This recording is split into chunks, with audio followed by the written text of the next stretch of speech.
Shiki was just an average delinquent who had been expelled from school, but when a mysterious stranger attacks him and kills his father, he learns that he has demon blood in his veins and decides to master his powers to get revenge. Long ago, a race of demons called Oni lived in Japan, destroying everything and killing humans as they pleased. No one could dare to stand up against them. But then a brave man named Momotaro emerged as humanity's savior. He attacked the base of the Oni, killing thousands of them. But that was just the beginning of a long war between Momotaro and the Oni that continues even in the modern age. Unaware of how this old fairy tale is linked with his destiny, a teenager named Shiki is cleaning his firearm collection while talking to a friend on the phone. He laughs about the fact that he recently got expelled from school because of a fight and says that he doesn't even mind it because he was sick of seeing the ugly face of his classmates each day. Just then, his adoptive dad Tsuyoshi arrives there and hits him on the head, demanding him to explain why he got expelled from the school. Shiki tells him to leave him alone and Tsuyoshi moves ahead to hit him one more time for being an ungrateful bastard. But Shiki dodges him this time. Tsuyoshi then asks Shiki what the hell is up with all these guns because they run a wine shop and not a gun shop. Shiki taunts him that the wine shop is barely running because everyone knows that he is losing customers. Tsuyoshi claps back, mocking him for acting so high and mighty after being expelled from school, and Shiki takes it personally. He says that he will never become a loser like Tsuyoshi, and he is really relieved that they are not related by blood. That hurts the old man's feelings, but then he heads downstairs because of a business call. Tsuyoshi leaves for a delivery, and Shiki sighs, wishing that some rich man had adopted him instead. He then tries to practice his aim, but an explosion outside the house startles him. He goes outside to see what is happening, but a dense fog blocks his view. Suddenly, a gust of strange black mist shoots out of the fog and Shiki falls back in shock. The mist follows him, grabbing his leg and dragging him outside before dropping him on the street. As Shiki gets up and wonders what the hell is happening, a scary old man dressed in white appears there, ready to attack him. However, the very next moment, Tsuyoshi returns there and he rams his car into the attacker before telling Shiki to get into the car. He drives away as fast as he can, saying that their only option is to leave the country now. However, Shiki has still not processed what just happened. He asks his dad how could he just kill someone with his car, but Tsuyoshi tells him that the man is not dead yet and they need to get as far away from him as they can. He is really distressed and tells Shiki to listen to him carefully as they don't have much time. Tsuyoshi tells Shiki that he is a descendant of the Oni, and the guy who just attacked him is the descendant of Momotaro. Shiki tells him to stop joking because it is not the time for that, but Tsuyoshi tells him that he is serious. Just then, a blade made of black mist penetrates the car's roof, and Tsuyoshi barely dodges it.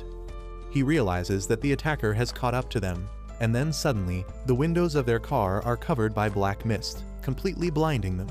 Tsuyoshi stops the car near an abandoned warehouse and quickly gets out of it, telling Shiki that they need to hide immediately.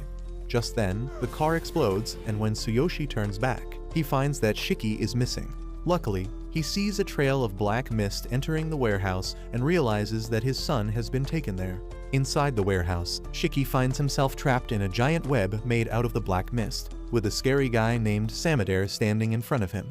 Samadare tells Shiki that the Oni blood in his veins makes him nothing but a pest, and exterminating such pests is the job of the Momotaro agency.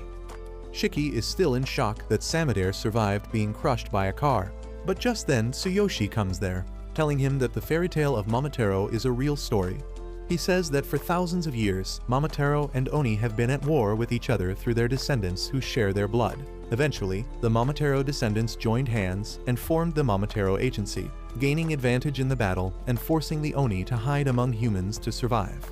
Shiki still can't understand what is happening, but Tsuyoshi tells him to let Daddy handle it. Samadare suddenly creates two swords out of black mist, and in response, Tsuyoshi also unleashes the same ability to fight him. The two men dash towards each other, clashing their blades and releasing a powerful shockwave. Tsuyoshi somehow pushes Samadare back, but he calls him weaker than he used to be back then. Samadare explains that the black mist is the unique ability only the descendants of Momotaro can use, and Tsuyoshi was once his senior in the Momotaro agency. Shiki is aghast on learning that his dad is a descendant of Momotaro, but Tsuyoshi says that he has forgotten about that entirely. Samadare asks him if he has also forgotten how dangerous Oni are. He declares that for the crimes of sheltering an Oni, Tsuyoshi will also be eliminated. Tsuyoshi responds by attacking him first, but he and Samadare are equally matched in strength. Shiki can only watch their crazy fight in bewilderment, while Samadare asks Tsuyoshi why is he protecting a monster who only lives for destruction. Tsuyoshi tells him to shut up and tries dealing serious damage to him. But Samadare is much faster than he expected. He easily dodges the attack and then hits Tsuyoshi with a super fast combo, severely injuring him and knocking him out. Shiki is devastated on seeing his dad bleed out and he curses Samadare, saying that he will kill him. Samadare, however, tells him that he is going to go to the afterlife with his dad soon. Just then, Tsuyoshi grabs his feet and Samadare asks him why is he going this far to protect an Oni, and he replies that he needs no reason to protect his son. He says that Shiki has not harmed anyone yet, and it is wrong to kill him just because he has Oni blood. Samadare just creates a black mist sword to finish him off, and the rage boiling inside Shiki finally hits its limit. As his eyes turn red, he swears that he will kill the bastard who is trying to hurt his dad, and his demonic powers awaken. He starts bleeding from every pore of his face, and his demonic horns sprout out of his head. Shiki yells that he will kill Samadare, and when the man turns around to see him, he finds that Shiki is no longer restrained by the web. The very next moment, a bunch of guns made out of blood pop up next to his face, but thanks to his quick reflexes, he manages to block all the shots. However, Shiki has already moved on from that location, and while Samadare wonders where he is hiding, he notices blood dripping from the rooftop where Shiki is hanging upside down like a deranged Batman. Seeing his blood-covered form, Samadare realizes that Shiki has awakened, and now he can fight by manipulating his blood. But that is not even the scariest thing about fighting an Oni. Suddenly, Shiki lunges towards him, pushing him back with his powerful strikes. Samadare quickly flips the table on him, slashing his arm off, but Shiki jumps back and instantly regrows his arm. He then screams madly and Samadare begins to sweat because he realizes that this fight is not going to be easy. Shiki manifests his power in the form of numerous guns made out of blood, and Samadare is forced to use all his strength and speed to block the bullets. Just then, Shiki fires a freaking missile at him, and thanks to his instincts, Samadare dodges it by a very small margin, and the rocket explodes behind him. The old man is forced to run away from Shiki's ruthless assault, but then he throws his sword at him, hoping to take him down quickly. However, that is not nearly enough as Shiki quickly reaches him and kicks him away. Samadare is too tired and injured to move fast enough, and Shiki steps on his face before unloading a full military battalion worth of ammo on his ass. However, Samadare somehow manages to get away with his life, even though he is terribly injured. He curses Shiki, but then suddenly, Shiki collapses and the guns made of blood shatter. His Oni transformation is undone, and as he stares at his bloody hands, Shiki loses his mind, wondering what the hell just happened here. Samadare recalls this as a typical reaction of people who awaken their Oni powers for the first time. With his remaining power, he summons a black mist sword again, deciding to finish his job right now. However, just as he is about to stab Shiki, Tsuyoshi jumps in between them, sacrificing himself to save his son. Samadare asks him how he could risk his life to save the boy even after seeing the monster he became. Tsuyoshi just thinks of how Shiki was a cute little boy and tells his old friend that it was not a bad thing to be a happy father, even if it was for a short period. Just then, some civilians gather at the site after hearing the explosion and call the fire department, and Samadare decides to retreat for now. He turns into black mist and vanishes, leaving the injured Tsuyoshi and the confused Shiki alone. Shiki panics and tells his dad that he will call an ambulance, but he asks him to stop because he knows this is the end. He just wants to talk to his son one last time at the end. Tsuyoshi tells him that he could never tell him about his Oni lineage because that would mean telling him that there are people out to kill him. But now, he can only ask Shiki to become strong enough to defeat both Momotaro and Oni so that he can live freely and happily. However, Shiki shouts at him to shut up because he is not done with him yet. He begins taking him outside, saying that they will talk after he gets better, and Tsuyoshi just smiles at him once before breathing his last. As he falls to the ground, Shiki loses his mind. He tries to wake him up first and then starts crying uncontrollably. Soon after that, a man on roller skates arrives there, and when Shiki turns around to see him, he knocks him out with a single tap to his head, before taking him away to a place where Oni like him can become stronger. While he is unconscious, Shiki dreams of the happy moments when he used to play in the park under his dad's watchful eyes. But then the dream turns dark abruptly, with Tsuyoshi dying at Samadere's hand. Shiki wakes up with a jolt as he stares into the bloodshot eyes of Samadere. But when he looks around, he finds himself gagged and tied to a chair in a large empty hall. Right behind him, the skater guy who kidnapped him is doing one-arm handstand push-ups with his umbrella, and he gets back on his feet as soon as he sees Shiki awake. The edgelord introduces himself as Nato, a fellow Oni, and quickly manifests his horns. Shiki is too confused by everything, and he can't even pay attention to Nato, who refuses to tell him where they are right now. He informs him that his dad's body is stored safely in another place, and he brought him here for retrieval and evaluation. Nato then suddenly skates to the whiteboard in the corner and drags it closer to Shiki, before flexing how fast and efficient it is to use roller skates instead of walking. Next, he begins explaining the Momotaro agency to Shiki, saying that he has already seen one guy who can control the black mist and use it like a weapon. The Momotaro agency finds and hunts Oni, and in response, the Oni created their own agency to fight back. Nato says that his job is to find newly awakened Oni like Shiki and bring them to a safe place where he can evaluate if they are worthy of joining the Oni agency. With that brief intro, he puts the whiteboard back in its place and then removes Shiki's gag so that he can interview him. As soon as he removes the gag, Shiki starts yelling at him to free him. He also curses Nato, threatening to kill him if he has harmed his dad's body. And Nato immediately deducts a point from his score that is already 0. He calls Shiki a moron for not understanding what safely stored means because he mentioned it a couple minutes earlier. Shiki gets mad at him and says there is no way he can trust a shady edgelord like him, and Nato wasn't expecting anything else from him. He decides to deduct more points from Shiki's score the more he curses and demands to be set free, telling him to cooperate if he wants to pass the evaluation. Shiki doesn't give a shit about the evaluation, but he wants to be free quickly, so he tries holding his anger. However, he can't even do that properly, and Nato tells him to stop giving him the creepy look. Shiki snaps on hearing this, and Nato decides to evaluate him using a non-standard method because normal things don't seem to work with nutjobs. He takes off his tie, and before Shiki can even realize what is going on, Nato uses the tie to strangle him with his full strength. Shiki panics as he loses his breath, and Nato says that a creature's true nature is revealed when it is close to death, and that is what he wants to see. Shiki tries to resist with his full strength, but he can't get out of the chokehold even after bleeding from every hole on his face. He soon loses consciousness, and Nato is disappointed in him, but the blood that Shiki just lost awakens as a result of its power.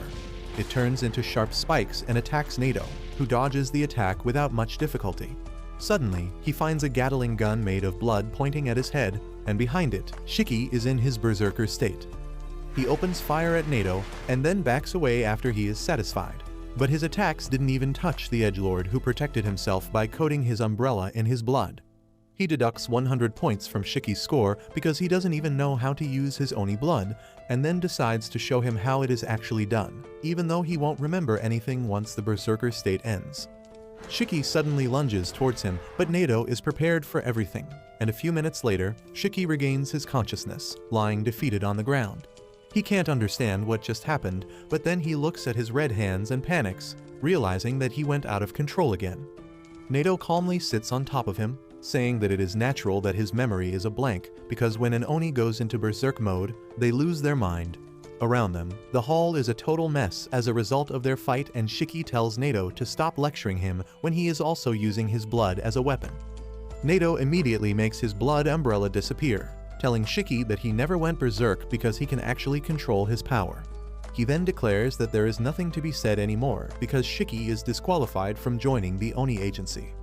Shiki still has no idea what the hell is happening, but if there is one thing he knows for sure, it is that Nato is ridiculously strong. He decides to swallow his pride and begs Nato to take him as his underling because he wants to get stronger and avenge his dad. Nato immediately refuses his request, telling Shiki that someone like him who doesn't use his brain while fighting is always the first person to die in a real battle. He calls him a useless disgrace who can neither control his brain nor his power, and Shiki uses every ounce of his strength to hold back his rage. Nato then declares that it is time for him to dispose of Shiki, because a berserk Oni is a liability to everyone. He uses his special ring to cut his thumb, letting a stream of blood trickle out. He turns the blood into an umbrella, and Shiki suddenly gets an idea about how to make him change his mind. He runs away from Nato's range, and then dashes towards him while dragging his fist on the ground till it bleeds. Nato quickly turns his umbrella into a spiky shield that will protect him from any melee attack, and then calculates the possible moves Shiki can use. Shiki jumps up at the last moment, which was among the possibilities that Nato calculated, but then he surprises him by using the spikes to jump to the side and point a bloody gun at his face. Shiki puts all his focus into the gun, shooting a powerful shot with the recoil sending him flying backwards. He can't believe that he managed to land a hit on Nato, but it turns out that he couldn't do it even this time.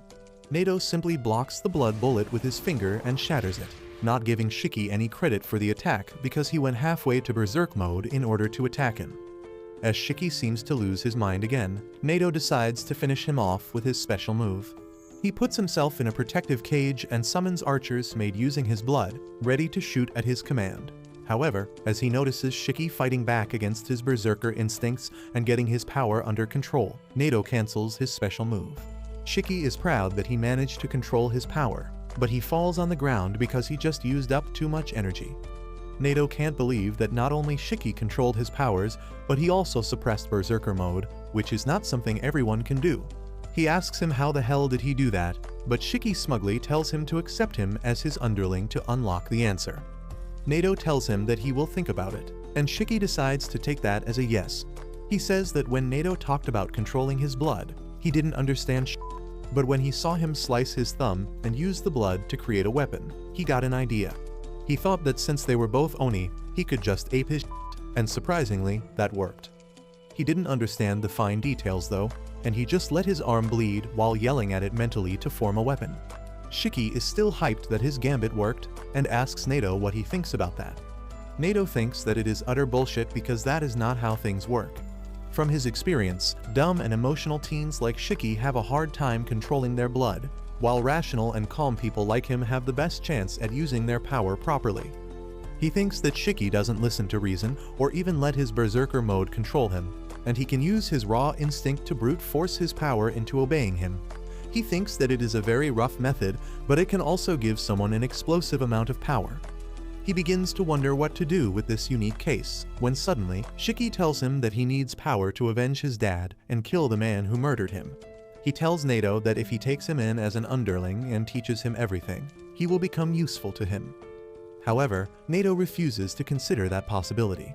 He turns his umbrella into a spear, telling him that people like him are a risk to society, because he didn't even know that he could control his power and just took a gamble. He says that he can't accept him as a lackey, and then acts like he is going to stab him with the spear, but only hits the floor near his head.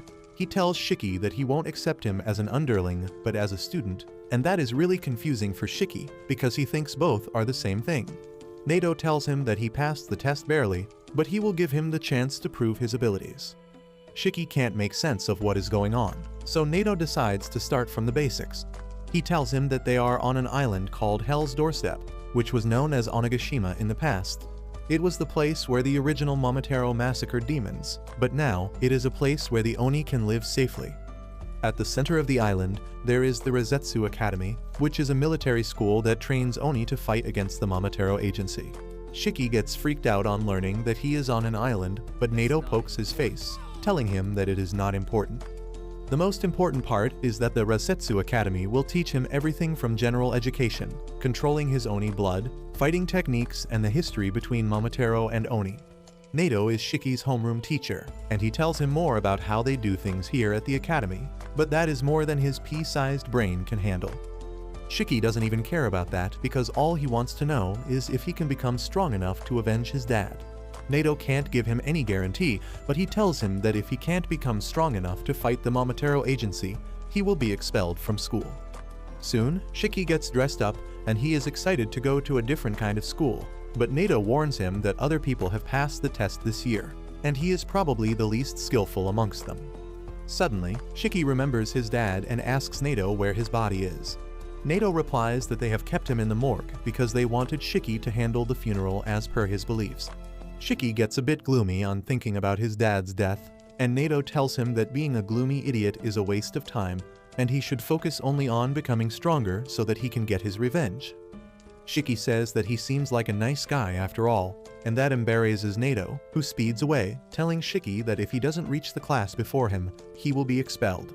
Shiki somehow catches up to him, and as he wonders how should he enter the class to farm the maximum amount of aura, Nato just kicks him through the door. Shiki feels like he got some aura debt because of his uncool entry, and he asks the masked boy named Jin for some tissues for his nosebleed. Jin turns out to be an even bigger edgelord than their teacher, and he tells Shiki to stop talking to him.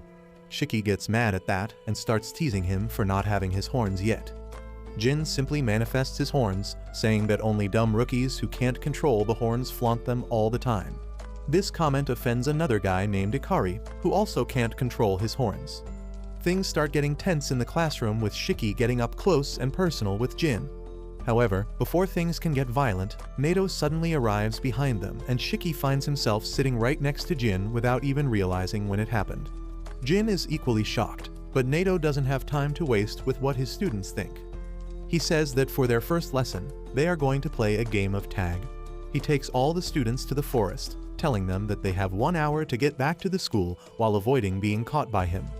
Nato then declares that anyone who doesn't make it back to school in the time limit will be expelled, and he doesn't care about Shiki's objection. He then tells the students that they are free to use their powers, and he will only use his in case someone goes berserk. Jin confidently says that he might get killed if he doesn't use his powers, and Nato has no issue with that. Instead, he says that if someone kills him, they will graduate instantly, and then they can join any squad that they wish to fight the Momotaro agency. He then says that the school is there to prepare them for real-life challenges, and he is going to test them at each step. He asks everyone if they are ready, and Shiki replies that he is going to give it his all and ace the tests. Nato then reveals that there is another rule, and takes out 2 balls that are still smaller than mine. He tells the students that they need to have a ball with them when they reach the academy to pass this test, and then suddenly throws them into the restricted area. The students think that since there are only 2 balls, they will have to fight for them, but then Nato reveals that they will be divided into teams. The first team has Shiki along with Jin and the timid pink-haired bitch, Homer. The second group has the delinquent named Ikari and the nerd Juji, while the third group has the nervous Roku and Kuina, who seems the most confident out of everyone present there. Nato tells the 3 teams that he will enter the restricted zone 15 minutes after them so that they can get a head start, but Shiki interrupts him, saying that he doesn't want to team up with the masked weirdo. Nato tells him that he will be expelled if he can't work in a team, and he is forced to take his words back. After that, Homer politely introduces herself to Shiki, who has never had any sort of female interaction in his entire life. He immediately gets butterflies in his stomach as he sees Homer approach him, and he confidently tells her that he will protect her. She gets flustered on hearing this and tells him that he doesn't need to go that far, because all she wants is to not get in his way.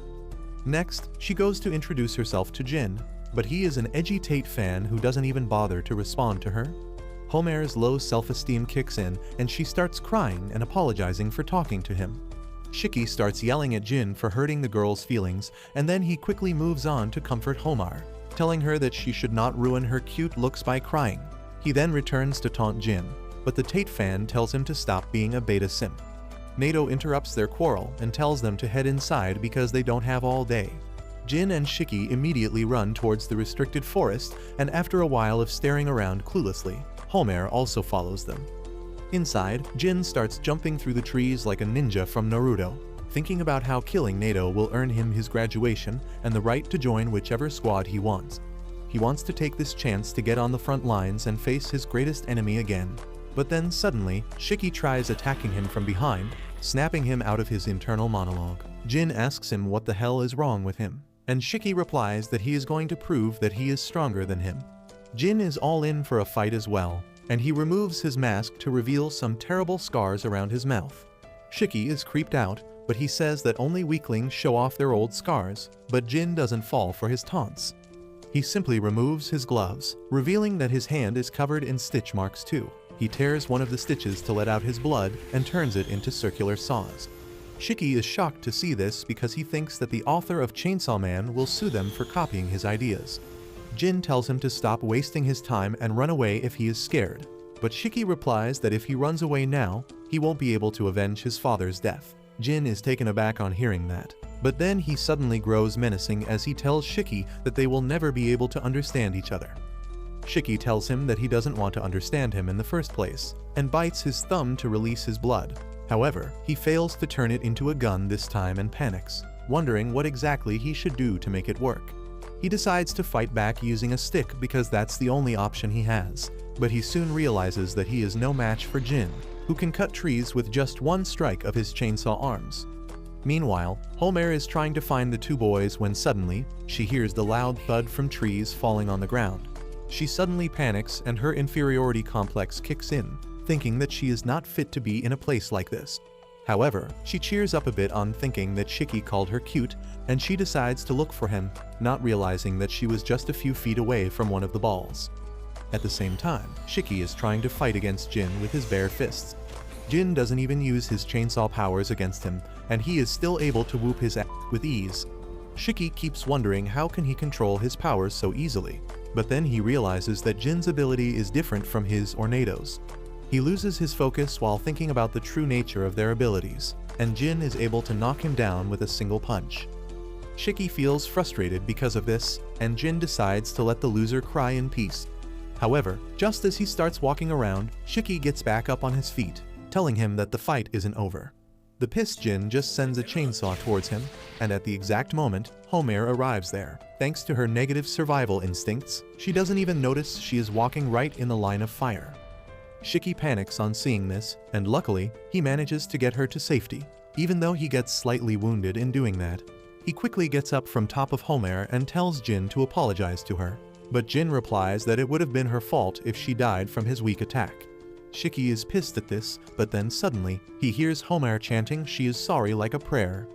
He tells her that it is not her fault, but Homer is in a trance and she suddenly starts bleeding out from her nose.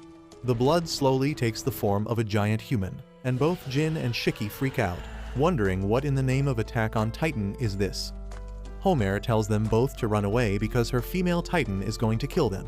Just as she says this, the female Titan hits the ground with her full strength, and Shiki barely avoids getting hit by her attack. Jin, on the other hand, jumps right towards the female Titan to fight back, but his chainsaws can't do much damage to her giant body. Shiki asks Homer if she can't stop that thing, and she apologizes because she can't do anything. She suddenly collapses after losing too much blood, and Shiki decides to get her away from the female Titan to help her. However, he is shocked to see the Titan protecting her, and even Jin wonders if Homer's blood has a will of its own. Suddenly, the female Titan starts spitting blood violently, and while Jin hides behind a rock, Shiki takes the full force of the attack head-on. The crying Homer asks the female Titan to stop, calling her elder sister, and Shiki gets up, confused about what she means. Homer once again asks him to run, but Shiki refuses, saying that she will die of blood loss if he doesn't help her, and he doesn't want to see anyone else die in front of him ever again. Suddenly, the female Titan lets out a powerful roar whose shockwave reaches even the rest of the students outside the forest. Nado watches everything from a treetop, and he decides to let Shiki and Jin try to deal with Homer's blood release ability before he steps in. Back at the location of the battle, Shiki tries injuring himself to draw blood and use it as a weapon, but that doesn't happen. The female Titan attacks him and he dodges, but then the female Titan scoops up some rocks from the ground and hurls them at him. He takes a hit and gets flung away, but the thing that hurts him most is how pathetically weak he is right now. He has never lost a fight before, but now he is just a useless brat. He starts crying because of frustration, but then Jin comes out to join the fight and tells him to go home if he is going to cry like a Shiki gets mad at him and tells him that he was just sweating from his eyes, but Jin doesn't have time for that. He slices open his wounds again, and this time, he creates two different types of chainsaws on either arm. The damage he took from the female Titan's previous attack is still bothering him, but he is determined to win every fight in front of him. Nado just watches from afar, and he is impressed that Jin can create two types of weapons at the same time. He begins explaining how Oni blood can take any form they imagine, but it is often influenced by their past trauma, preferences, and experiences. Meanwhile, Jin rushes towards the female Titan, using the circular chainsaw to climb up. He then tries to ape Levi Ackerman by attacking the female Titan's neck, but she sacrifices an arm to protect herself. While he fights the female Titan, Shiki screams at his hand to make something. He wonders why he can't make a weapon when Jin can, But then suddenly, he realizes that Jin only makes things for cutting, and even Homer has a personal connection with her female titan. He thinks that he can make guns because he likes them more than an average American, and he suddenly figures out how to control his powers.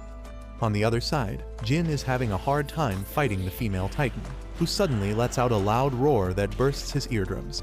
He loses his sense of balance and thinks that he is going to die, and even Nato gets ready to step in, but then Shiki declares that he will take the fight up now. He points a powerful grenade launcher at the female titan, and Nato is impressed that he figured it out.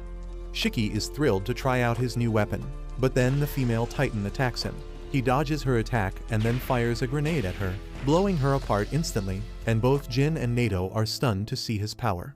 The female titan starts vanishing as her fragments are scattered everywhere, and Homer loses consciousness. Meanwhile, Jin is still astonished by Shiki's firepower when it suddenly starts raining blood. However, it was just the blood scattered in the air from Shiki's previous attack, and it soon turns into normal rain.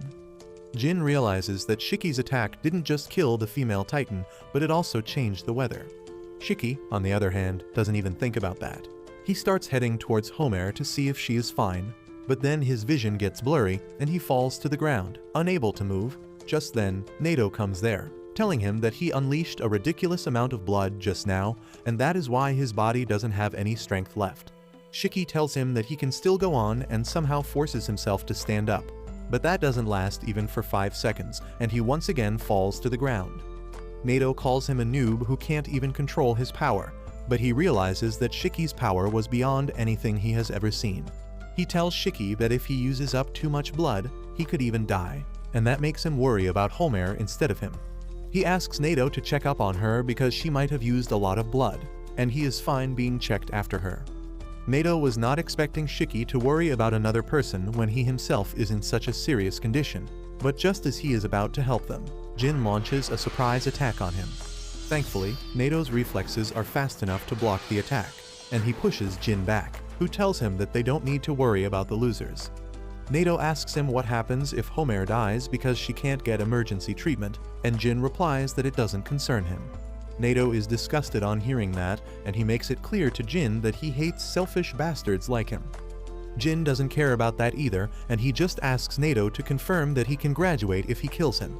Nato promises that he is speaking the truth, and that is enough for Jin to dash straight at him. Nato blocks his blood chainsaw using his umbrella that is made from the same material as the Hulk's pants because that thing is indestructible. He then presses a button to release a smoke screen, and Jin thinks that he is trying to take him down with a surprise attack. He is confident that he can kill Nato the moment he steps into his range, but the next moment, he gets hit by some swift bullets. He immediately takes cover behind a tree, and Nato keeps firing rubber bullets from his multi-purpose umbrella towards him, saying that the bullets won't kill him, but they will hurt like hell. He also purposefully targeted Jai's injured hand earlier for maximum damage. Jin realizes that Nato plans to keep a safe distance between them because he thinks that he can only use close-ranged weapons. However, he has a few secret tricks for times like these, and he immediately leaves the tree's cover, dodging Nato's bullets before sending some flying blades towards him. Nato dodges them easily, but he is surprised that Jin has a counter for enemies that can fight outside his range. Jin keeps attacking him and then appears behind him mid-air, thinking that he won't be able to defend now. However, Nato just throws a bomb at him, and Jin panics. Luckily, it turns out to be another harmless smoke bomb, and Jin thinks that Nato is going to shoot him from a distance again. That is why he doesn't even anticipate Nato coming in from behind and hitting him with a spine-crushing punch. Nato lectures him about being too sure about his predictions in a battle because that makes him vulnerable to surprise attacks. Jin is too injured and exhausted to even move now, but he keeps trying, and Nato has to invert his umbrella and use it as a cage to contain him. Jin keeps trying to break free from the umbrella, and Nato asks him if he is so desperate to see his dad.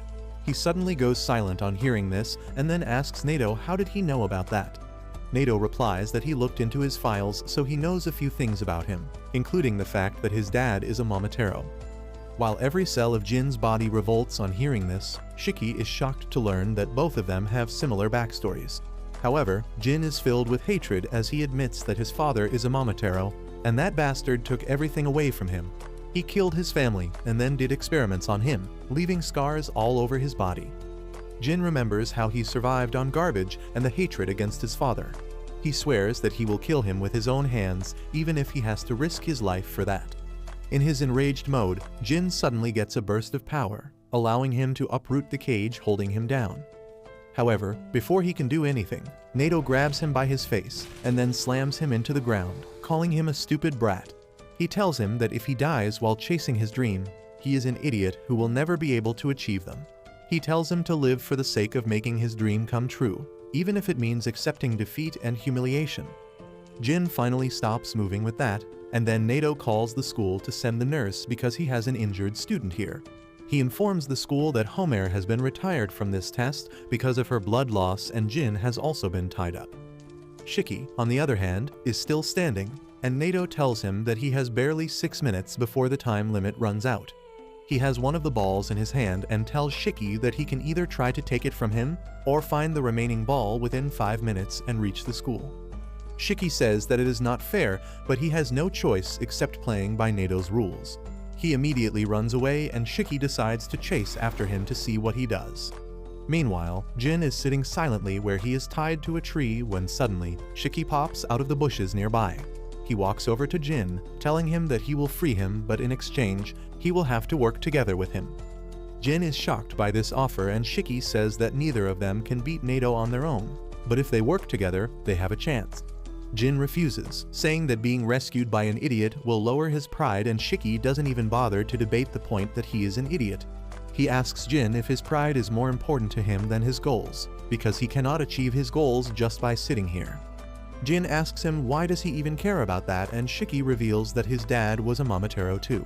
Jin is shocked to hear this, and then Shiki pulls the good old Naruto on him, telling him that they are the same. Meanwhile, Nato is looking for Shiki, and since he can't find him, he doubts that he returned.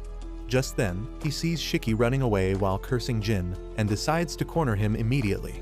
Shiki stops as soon as Nato jumps in, telling him that he is running out of time while flexing his ball. Shiki starts cursing Jin in his mind, not because he is not helping him, but because despite being rescued, he wanted to be the one in charge. Just then, Jin jumps at Nato from above, aiming for the ball, but he easily dodges him.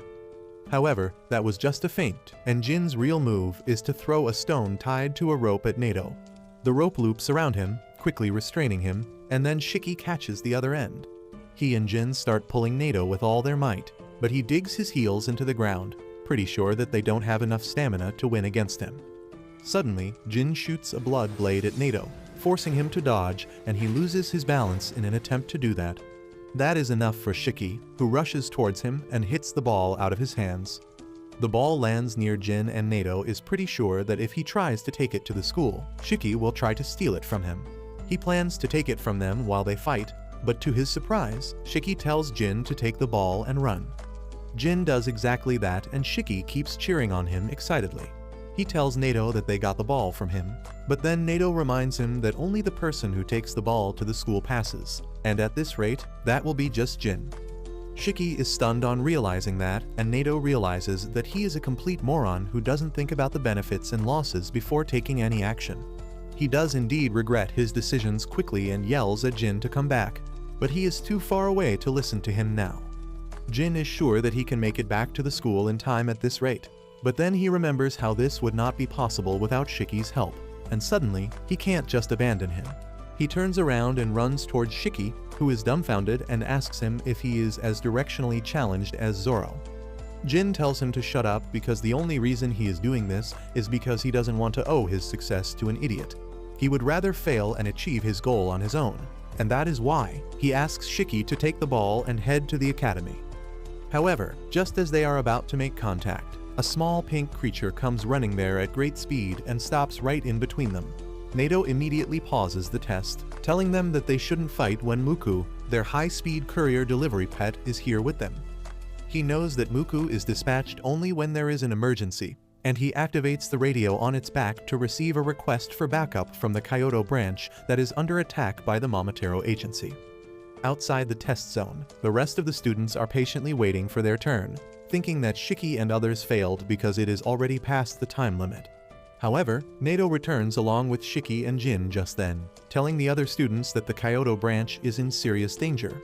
and it is requesting backup, so they are heading there instead of conducting the test. They immediately get on a boat and head towards the Kyoto branch, and the students have mixed opinions about being on actual battlefields so quick. However, Nato tells them that they won't be fighting, and he only needs them to support the actual fighters. Soon, they reach Kyoto and Nato leads them to the area around a famous temple, saying that the Oni agency base is located right underneath it. He takes the students to an ordinary-looking restaurant, where a creepy old woman welcomes them.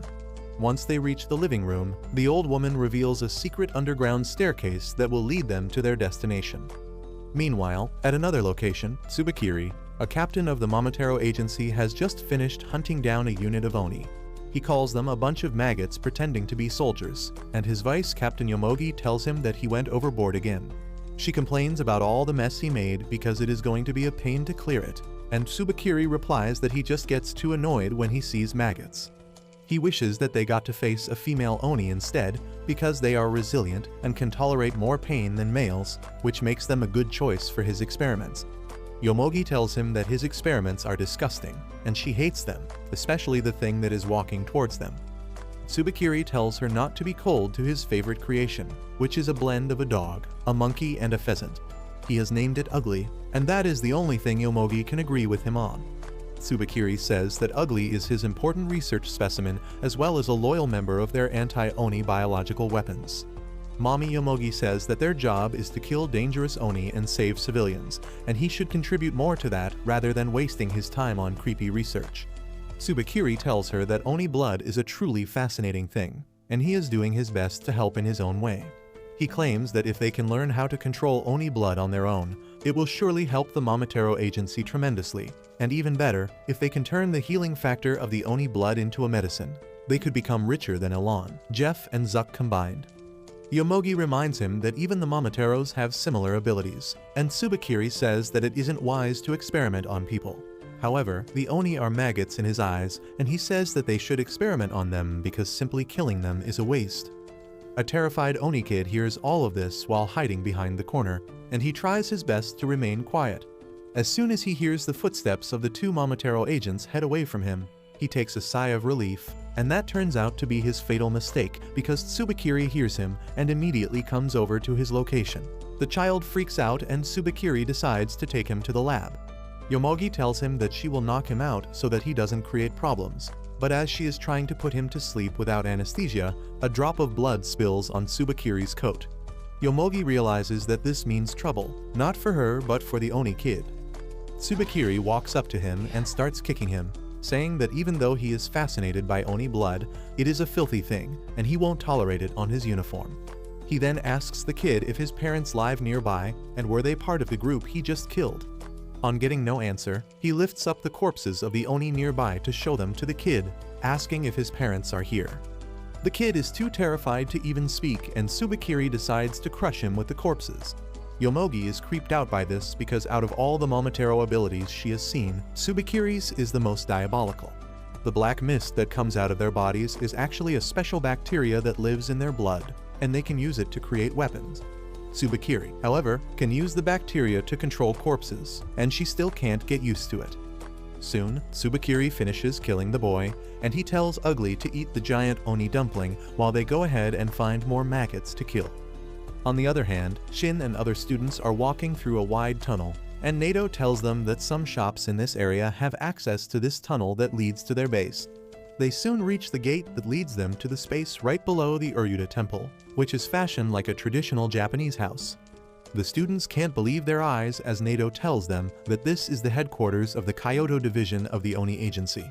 Just then, a doctor comes out of a room, complaining about all the work he has to do, but his attitude suddenly changes when he sees Nato. The doctor greets him cheerfully and then starts fixing his hair as he notices the blonde baddie.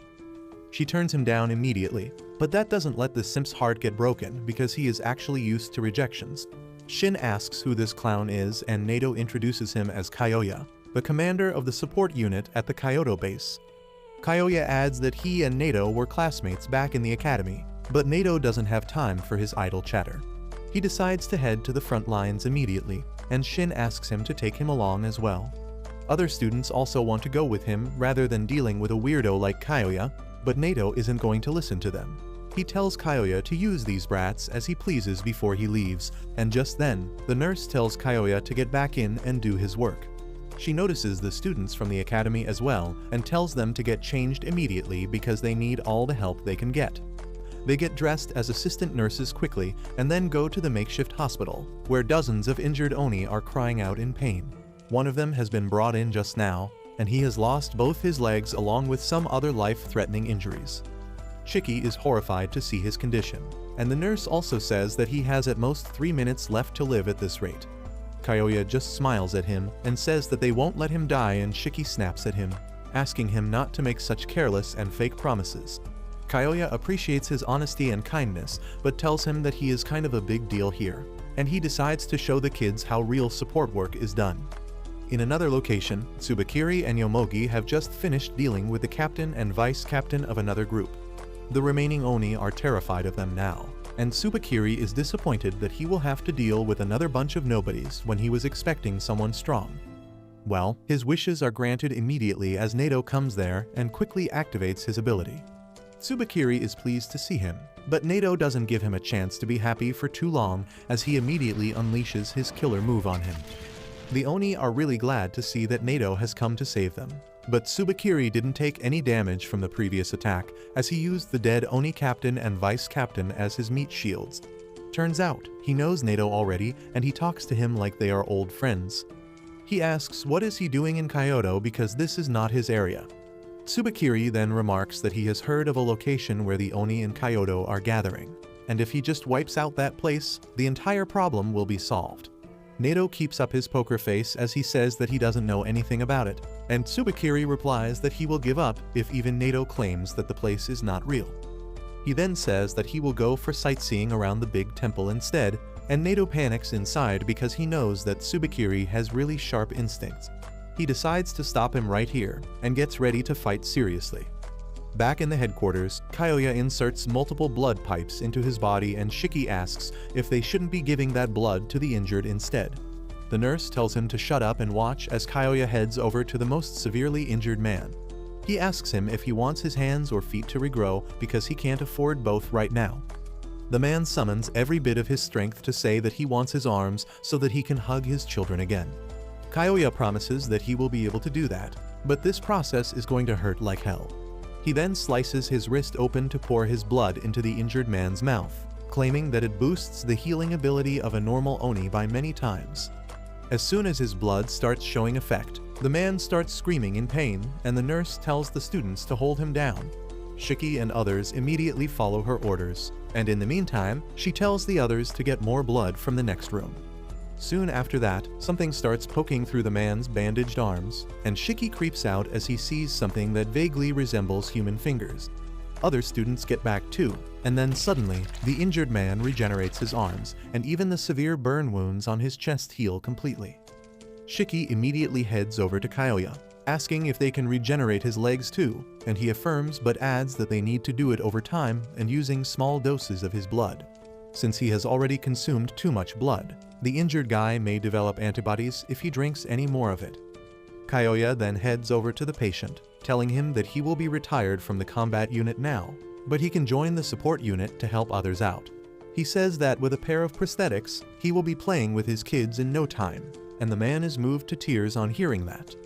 Kyoya then turns to the students, telling them that they could be in the place of this guy in the future. He understands the glory chasing and aura farming that can only be done on the front lines, but he reminds them that people on the front lines can fight bravely only because there is someone to cover their back, and that is the support unit.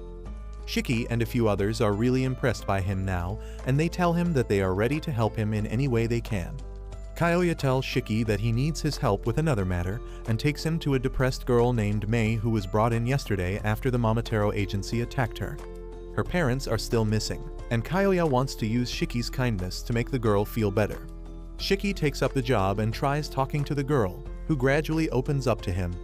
He asks her about school, and she tells him that she never went to school. As Shiki is wondering if the girl is a troublemaker like him, the support unit brings in some dead bodies from the battlefield, and Mei's parents are among them. She starts bawling like crazy as she sees them, and Kyoya says that he can't get used to such painful scenes even after all this time. However, there is a deeper and more sinister plan behind the corpses than anyone realizes. Tsubakiri tells Nato that he laced some Oni corpses with his bacteria, fully aware that the support unit will take them to their base to give them a proper funeral, and then he can control the corpses from a distance and destroy the base. Nato is shocked to hear this, and Tsubakiri decides to try if his plan succeeded. He awakens the corpse of Mei's dad while Shiki and Kyoya are distracted, and she is overjoyed, thinking that he is still alive. However, he starts strangling her under Tsubakiri's command, but Shiki and Kyoya are quick to notice it. Kyoya realizes that this is Tsubakiri's ability, and he immediately tells Shiki to cover Mei's eyes. He obeys the order, and then Kyoya pierces the man's brain with 2 sharp knives, rendering him immobile. Mei starts crying once Shiki lets her see what happened to her dad, and then Kyoya realizes that there might be more puppet zombies here just like this one. However, he realizes it too late because the zombie puppets have started moving, and Mei's mom suddenly gets up and attacks Shiki before he even realizes it.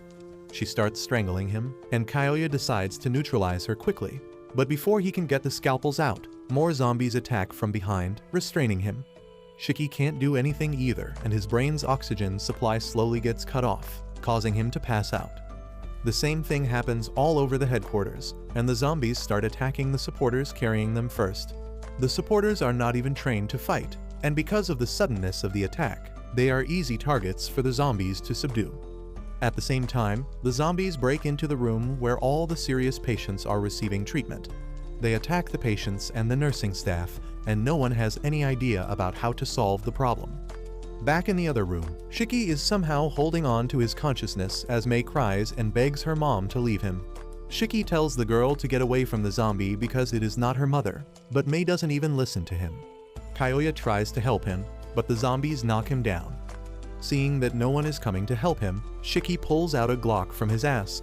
Turns out that Nato had given him the gun on the boat, telling him that he was not skilled enough to control his blood yet, so if there is a need to fight, he should use a weapon he is familiar with. He also told him that the gun had Shiki's blood bullets instead of normal ammo, and that it would hit much harder. If there is a time to use the gun, it is now, and Shiki first pulls Mei close so that she doesn't have to see the bloodshed that comes next. He then points it at the zombie woman's head and pulls the trigger, putting an end to her. Shiki then catches his breath, while Kyoya is still bottoming for 3 zombies at once. Thankfully, Shiki recovers quickly and shoots a hole in each zombie's head, before helping Kyoya get up. Kyoya complains that the support unit is not ready for such situations, and he puts Shiki in charge of cleaning this mess while he evacuates the patients. In the main hall, the rest of the students are fighting with the zombies using just their fists because they are not sure about the situation yet. They wonder how to put the zombies down for good because they get back up no matter how severely they are injured. And just then, Shiki and Kyoya arrive there. Shiki tells everyone to aim for the brains, because that is the only way to stop the zombies. He immediately starts hitting headshots in all directions, and Jin is the first to follow his lead. Jin slices open his stitches and does some surgery on the zombies in front of him, and the others also gradually realize what they need to do. Using this chance, Kyoya commands the support staff to evacuate the patients and treat anyone who is freshly injured. Meanwhile, Shiki keeps firing at the zombies like his gun has infinite ammo, but he thinks that killing people who are already dead is the grossest thing he has done in his entire life.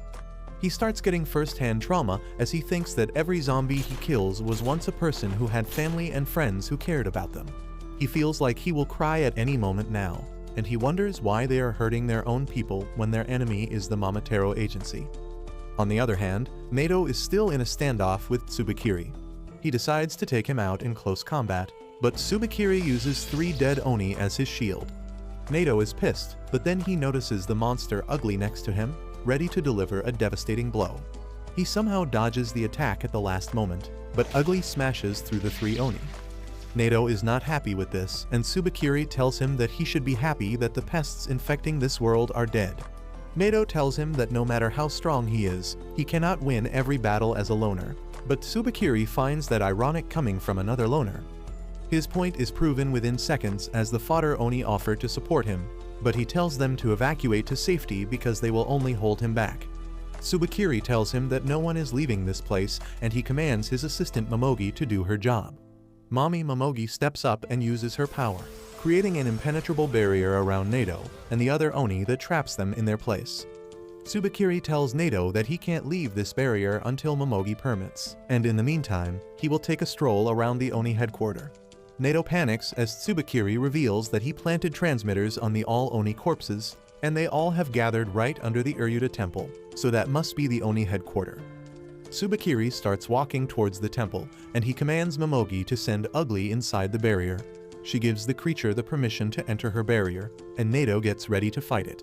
However, Tsubakiri says that this creature is mass-produced, so it is perfectly fine even if they sacrifice. He snaps his fingers and Ugly's belly suddenly starts swelling up. Nato realizes that it is going to self-destruct and tells everyone to get down, but there is not enough space in the tiny room for them to avoid the explosion that is powerful enough to shatter Momogi's barrier and destroy nearby buildings. Momogi asks if they should double-check to make sure that Nato is dead, but Tsubakiri tells her that there is too much smoke there and he doesn't want his uniform to get dirty. That turns out to be a mistake because despite being unconscious, Nato doesn't seem to have any major visible injuries. Back in the headquarters, Shiki and others have finally managed to defeat all the zombies, and Kyoya has also transported the patients to a safer location. He thinks their problems are solved with this, but then he notices Mei, who is staring blankly at her parents' corpses. He goes to console her and Shiki joins him. He apologizes to Mei for shooting her mom, but she coldly replies that it is alright. Shiki is shocked by her response, but Mei continues, saying that she was always running from one place to the other, hiding from some threat that she didn't even know about. She had no friends and she didn't even go to school, and she had an idea that something like this would happen one day. She puts on a fake smile as she tells Shiki not to worry about her, and his heart shatters on hearing this. He remembers his own childhood and how he always admired superheroes. In their folk stories, Momotaro is supposed to be the hero while the Oni are villains. He asks if this is how the heroes of the fairy tales work. He suddenly hugs Mei, declaring that he will become a villain and crush all the heroes. He promises Mei that he will create a world where she can smile again, and she doesn't know how to respond to that. Soon after that, Kyoya takes Jin with him for support as he explains his plans to cremate the bodies of the dead Oni, but Jin is not interested in his yapping.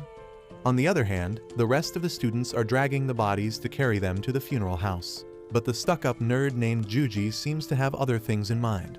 Hikari tells him to stop slacking around and help him, and Juji says that he has a theory. Since they were attacked here, he believes that the headquarters are not as safe as they thought, and they can be attacked again. Juji's ability is more suited for scouting, so he decides to keep watch. He immediately cuts open his thumb and lets his blood fall on the ground, creating a radar that can sense any living being within a 5-kilometer radius, and he can even confirm if they are Momotaro. Hikari is seriously impressed by his ability, when suddenly, Juji spots some hostile people approaching their base. Those signals come from Tsubakiri and Momogi, who have reached the shop that served as the secret passage to the Oni headquarters.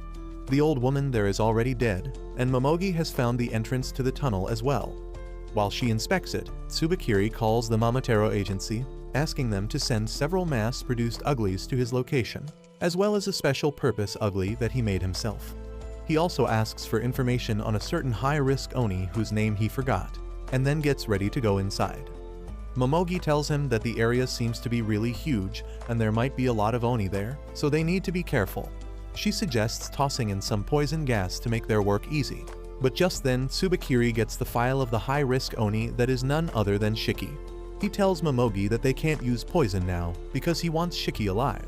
She is surprised to hear this, and Tsubakiri says that Shiki is really special for an Oni, and he cannot miss the chance to experiment on him.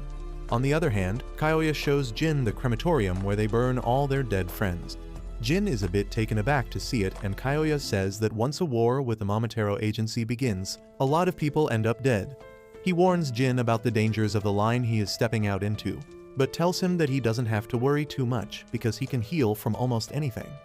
After that, he suddenly gets too friendly with Jin and asks if he has a girlfriend. Jin completely ignores the weirdo and walks away, and as Kyoya chases after him, he suddenly senses someone approaching him from behind. He turns around at the same moment he is stabbed by Tsubakiri, who was actually aiming for his back but missed.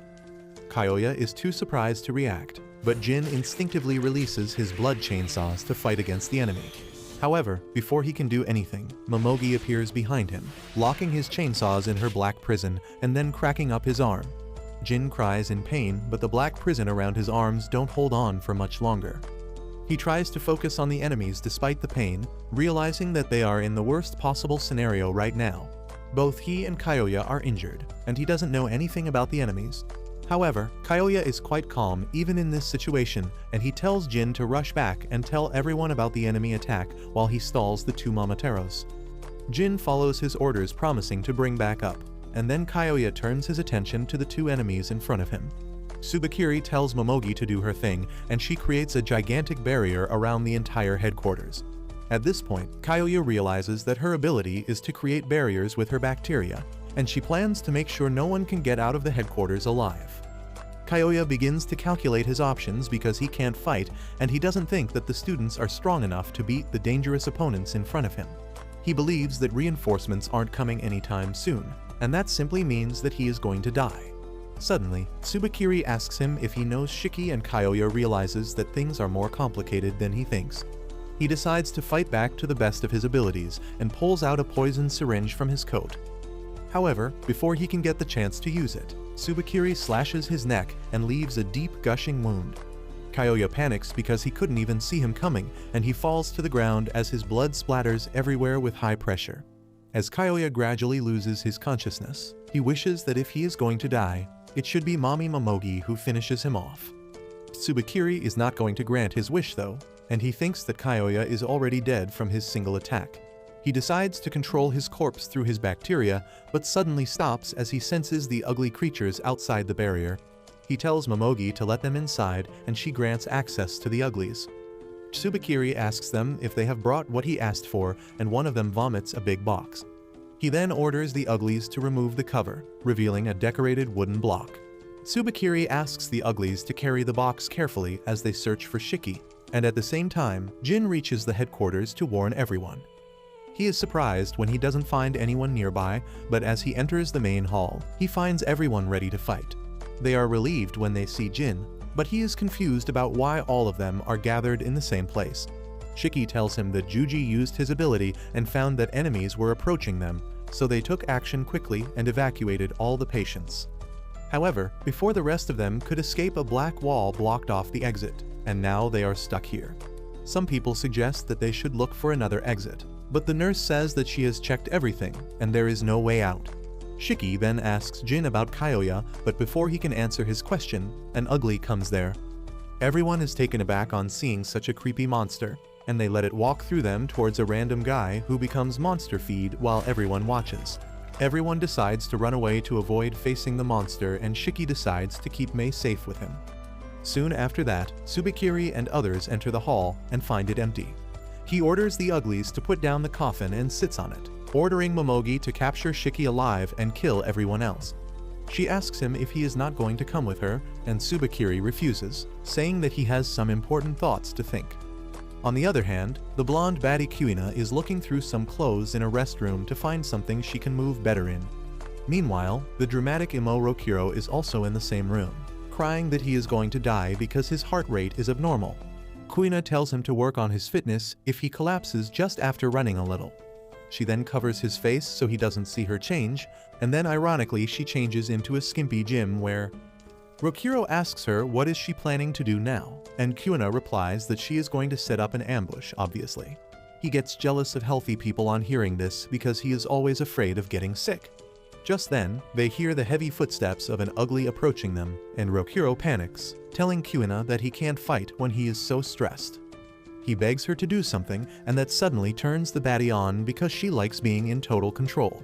She tells Rokuro to hide in the closet because she will handle everything, and he nervously obeys her command. Kuina then stands facing the door, waiting for the enemy to arrive. The ugly breaks through the wall and enters the room, but before fighting, it asks Kuina if she is Shiki. She angrily replies that Shiki is the stupid-looking delinquent, and on hearing this, the monster suddenly starts attacking her. It knocks down the closet Rokuro was hiding in, causing him to faint. Meanwhile, Kuina decides to show the monster who is the boss once the room has been thrashed enough. She bites her thumb and her blood transforms into boxing gloves around her fists. On the other hand, Jin runs back to Kyoya to check up on him, and Akari also prepares to face off against a monster. At the same time, Shiki focuses on hiding to keep Mei safe, and the only place he finds is the garden. Meanwhile, Rokuro comes back to his senses and finds the room completely silent. He begins to think that everything was just a bad dream and decides to come out of the closet. But to his shock, he finds the monster's face right in front of him. He panics as he tries to make sense of the situation that suddenly turns even more bizarre as the monster gets up and heads towards Kuina obediently. She caresses its face before getting it in position and then knocks it down with a powerful punch. She then gets on top of the monster and begins landing F combos on its head, till it passes out. Rokuro gets scared of her at this point, but Kuina has fun demolishing the monster, and then stomping on it while it lies helplessly on the ground. It is because of her ability called I Love that turns the enemies covered in her blood into slaves who lose the will to fight against her. As Rokuro comes out of the closet to ask if she really defeated the monster on her own, Kuina proudly tells him that she told him to leave everything to her. The reason that she told him this is not because she is a dependable woman who wants to take care of everyone, but because she is a sociopath who likes to make everyone so dependent on her that they lose the ability to work completely. And right now, it is Rokuro who has fallen into her trap. He kneels before her thanking her for saving him, and that suddenly sends Kuina's tendency to spoil him into overdrive. She places a bedsheet on the ground and tucks Rokuro to it, telling him that he doesn't need to worry about anything because she will handle everything. He gets nervous because she is too close to him, and Kuina notices that he is looking pale and weak.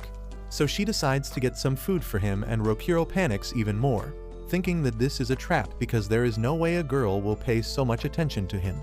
He begins trembling in fear that she might use him as bait when the next monster comes, and Kuina starts fussing even more over him.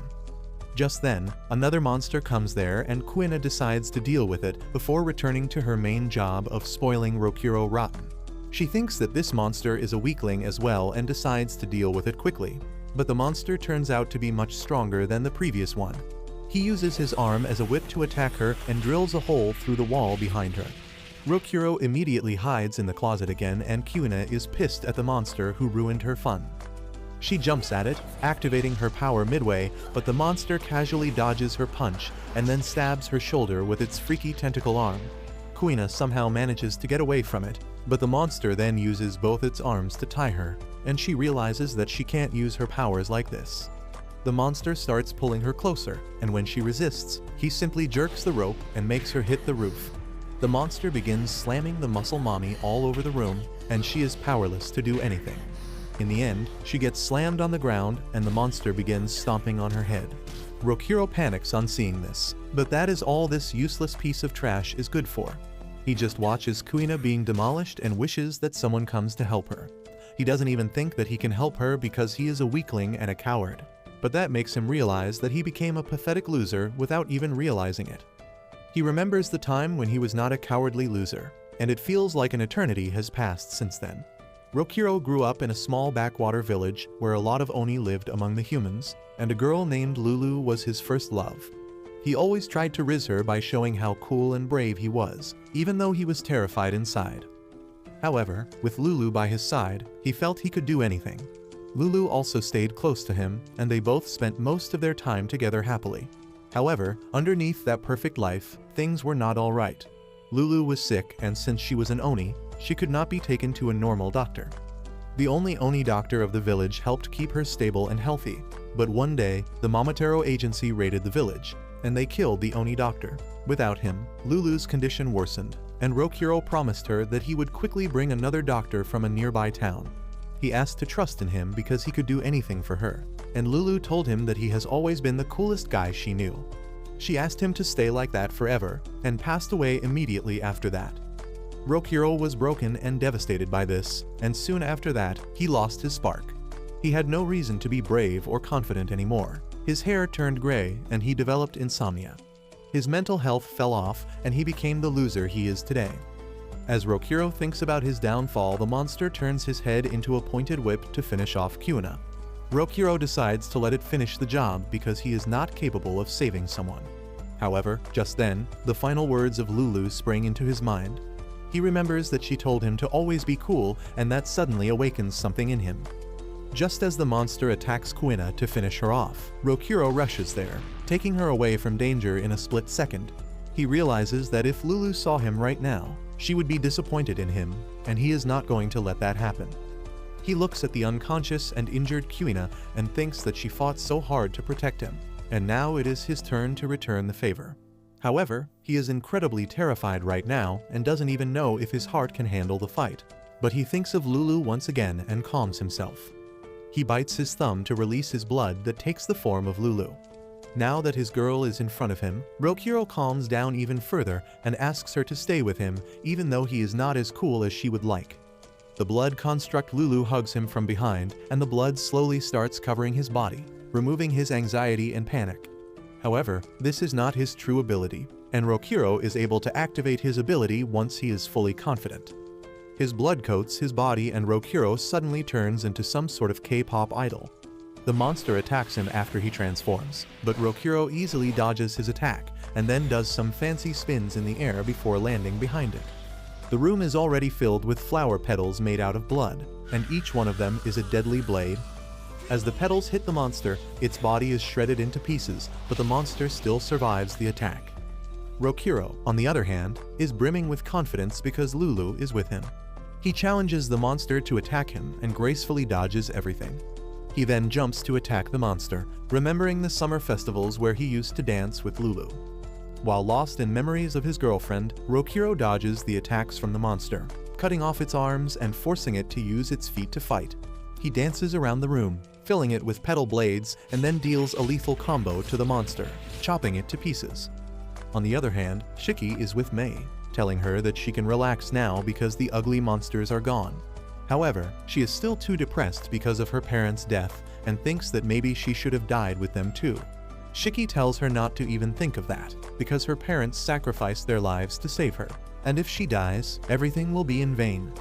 He tells her to keep living and fight the despair that is trying to swallow her.